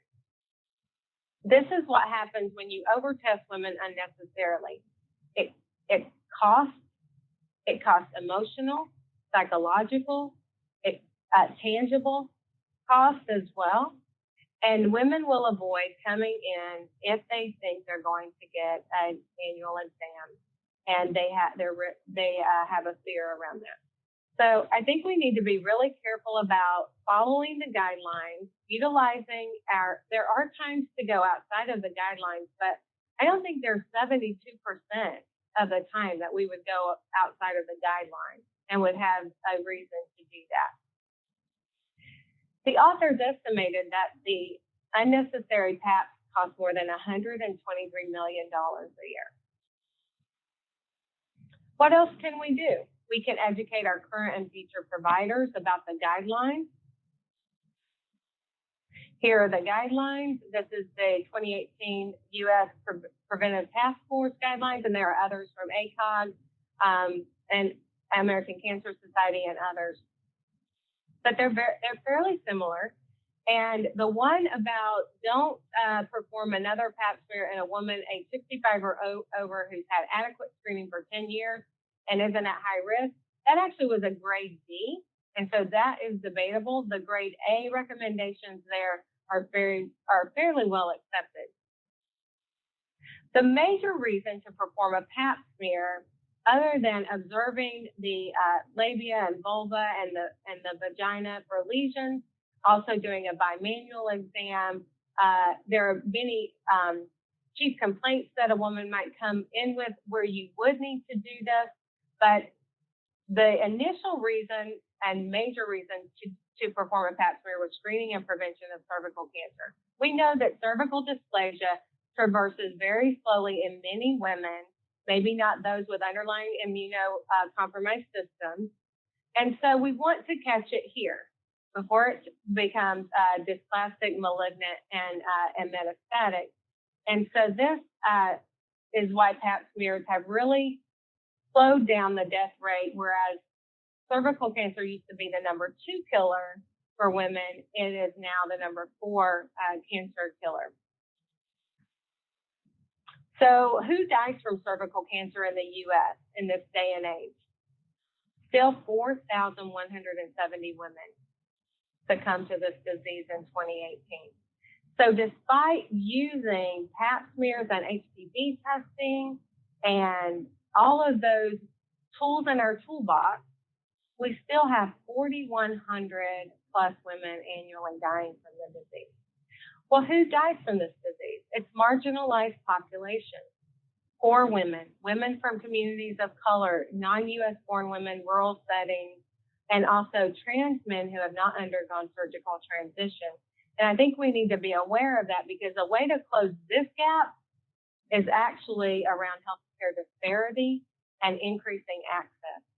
And I think we need to be very aware that we have not really done, we've not reached the end of that when it comes to cervical screening. We have more we can do.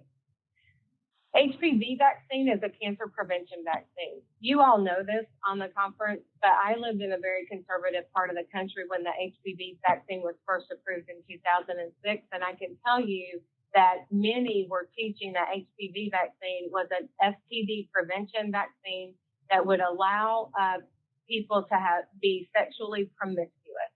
And that is exactly why there was a big upsurge and societal issues around HPV vaccine. What it did was it caused us to not uptake this vaccine as rapidly as we otherwise would have. We did a great disservice, and I'm sure we lost lives because of that. This is the first cancer prevention vaccine. I think it's pretty amazing. You can see the approval here. The Gardasil 9-valent was recommended for both men and women in 2018. So it actually crossed genders for men and women aged 27 to 45. So the publication I just want to chat with you about here is the new ACIP recommendations around HPV for adults.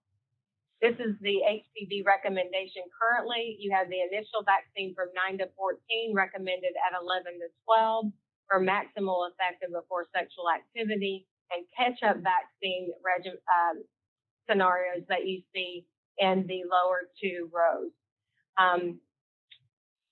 I think we need to talk about, when we do big public health prevention programs, we need to think about what impact we're having. So the ACIP did look at healthcare economic models. They looked across 5 models and said, if we continue doing the existing program prior to 2019, when the HPV vaccine was only approved for women up through 45, then the number needed to vaccinate to prevent 1 case of anogenital wart, CIN2, or cancer would be 9, 22, and 202. So those are pretty good numbers. Expanding the recommendations for males through age 26 to harmonize catch-up vaccine across genders, the number needed to vaccinate rose to 4,450 and 3,200. Expanding the recommendations to include adults through age 45, you would need to vaccinate 120, 800, and 6,500. And in fact, the incremental cost per quality of life year for vaccinating adults through 45 years across 4 models exceeded $300,000. And so I think that, and that is why we have the indication for those adult patients, if you're not doing a catch-up, then we should really have a discussion with them about the benefits of the HPV vaccine. So it really isn't just vaccinate everyone from age 9 to age 45, both genders. That's not what we should be doing, and there's reasons for that. So I'm actually going to end on a topic of a sexual desire disorder. I spent much of my practice treating sexual disorders in both men and women. And I had a very busy practice around this topic. And I've always monitored, since the release of Viagra and Levitra and Cialis and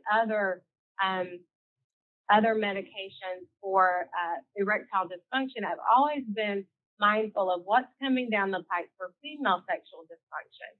And so hypoactive sexual desire disorder, you might recall, had a drug called Flibanserin that was approved in 2015. It was a drug for the treatment of hypoactive sexual desire disorder in premenopausal women. Yet the safety studies showed that 18 of 20 of the subjects in those safety studies were men.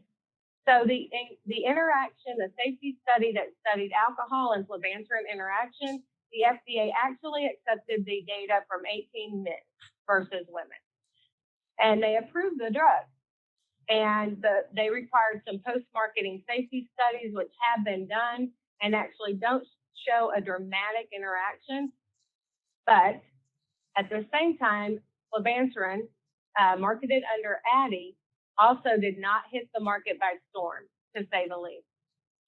When Viagra was first released, over the first 3 months, hundreds of thousands of prescriptions were written. When Addy was released, in the first month, only 277 prescriptions were written. It's a daily drug. This is the guide. These are the headlines we saw around this. The pink Viagra, FDA-approved female Viagra with strong warning, etc. So then we see the drug that was just approved, which is 2019, for the treatment of hypoactive sexual desire disorder in 2 randomized phase 3 trials. And that is, I'm going to go over these pretty quickly because we're running short on time. But you can see here in these 2 studies, they were equally matched, study 301, study 302. You can see here, there was a placebo effect, baseline and end of study here, and then the treatment arms here, and then they integrated the placebo arms and the treatment arms here. And you can see a marked increase on sexual encounters that were satisfying. That was the variable. So that's what we're looking at here. So when I first was reading about this drug, it's a melanocorticoid receptor agonist. And I thought this data looks really promising. And then I looked a little closer, And we saw that the withdrawal rate for those in treatment was about 41.9%, going to 43.8%, and 16% and 28.4%. And I thought, well, that's really interesting. What are the adverse events that they reported? And they reported up to 40% of the participants actually reported nausea after the injection. Flushing, headache, and dizziness were also reported by the participants. So Vyleesi is actually taken sub-Q as an injection 45 minutes prior to sexual activity. So compare that to Viagra, where you just have to pop a pill, and not more than 1 dose per 24 hours, which is, again, something different. Now, why would they tell you not to take more than 1 dose per 24 hours? That's because you can't take more than 8 doses per month, because it actually elevates your blood pressure and it causes hyperpigmentation in 1% of the users. And in half of those, it did not resolve with cessation of the drug. The reason I bring that out is because I'm going to slide in there some issues about diversity in clinical trials. The patients that did not resolve the hypopigmentation were women of color. So I went to the FDA website and I saw that Vyleesi in the drug trial snapshot, where they report by race, had only 12% Black or African-American women enrolled in the study. So, and in a study of 1,200 people, you're not going to be able to determine whether there's a significant difference there. So in that respect, what I saw here was that we have two drugs approved by FDA with about 10% efficacy, maybe a little more in Vyleesi. We have significant side effects, cost. Levanteride or Addy was marketed at $800 a month. It was under a REMS, which was a risk mitigation from the FDA. So we have all of these things, and yet we have a whole cadre of drugs to treat male erectile dysfunction. And I went to something that I actually utilize a lot in my practice, and it was testosterone replacement therapy in women. And this has waxed and waned in interest regarding women, but there's a global consensus position statement on the use of testosterone therapy in women that came out in 2019. And I'm not going to go through all of the recommendations. It was very well done. And there were insufficient data, I'll just note here, to make any recommendations regarding the use of testosterone in premenopausal women. So when I was performing a lot of frequent sexual dysfunction consultations, many of the women that came to me with complaints were postmenopausal women. The two drugs that I just told you about actually are for the treatment of premenopausal women. What this consensus group found was that it does exert a beneficial effect on sexual function, including all of these in postmenopausal women and a reduction in sexual concerns, and it's a level 1 grade A recommendation. So while not a randomized placebo-controlled trial, which we do like to see that data, you can see that testosterone therapy in postmenopausal women has promise. Now, there are side effects and safety concerns, and I don't have time to go into those today, but I would just say that it's very interesting that we have this many prescription testosterone replacements, FDA approved for men, and we have this many prescription testosterone FDA approved prescriptions for women pharmacotherapy.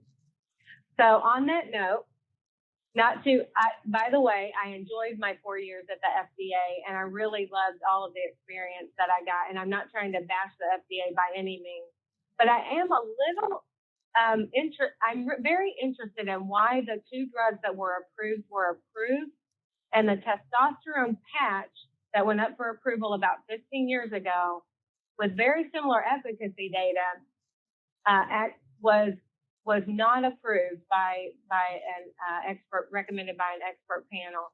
And so maybe it's time, if any of you are out there studying testosterone therapy, or know someone who is, it's time to get those in the pipeline and run those back through the FDA. I think FDA's awareness of this issue has really improved, and they've become much more savvy around hypoactive sexual desire disorder for women. So with that, I'm going to just tell you that we need better treatment options, and at a minimum, we need FDA to approve a testosterone therapy. So I think that I am right on time with what Leanne told me I had, about 45 minutes. MJ, all I can right. do is thank you for coming and Thank visiting you. us today. I wish you could have been here in person because we love having you here. Your Me too. energy and I'll come visit dynamism. you. Yeah, I love it when you do. But we really appreciate your willingness to come today and be the keynote for the OB-GYN Grand Rounds today. And then I'm going to turn it over to Dr. Michael Varner again. But from myself and the Center of Excellence, I really want to thank everybody. Thanks you. You've got lots of thanks and inspirational, etc. Thank you, MJ, for coming tonight. Dr. Varner. I just want to wrap things up and again thank everybody for attending our first virtual symposium. A few technical misadventures notwithstanding, I think this was a great success. I specifically want to thank all the speakers for their willingness to pre-record their presentations, and with any luck at all, we will have a in-person women's health seminar on the Thursday after Mother's Day in 2021. On the other hand, if we don't, and it's the second annual virtual women's health seminar, I think we've learned a lot about how to pull this off, and we will have fewer glitches the next time around. I do want to thank the OB department, our chair, Bob Silver, for his ongoing support for the Center of Excellence in Women's Health overall, and for this symposium in particular, and also the Eccles Health Sciences Library. They've been terrific on numerous fronts all along. And finally, the real thanks and the real credit go to three people: Kathleen Digre, Nancy Lombardo, and Leanne Johnston. They're the real reason that this happened and happened as well as it did. So thank you especially to the three of you, and thanks to the rest for attending to the end. See you all, hopefully in person next year. So thanks for coming.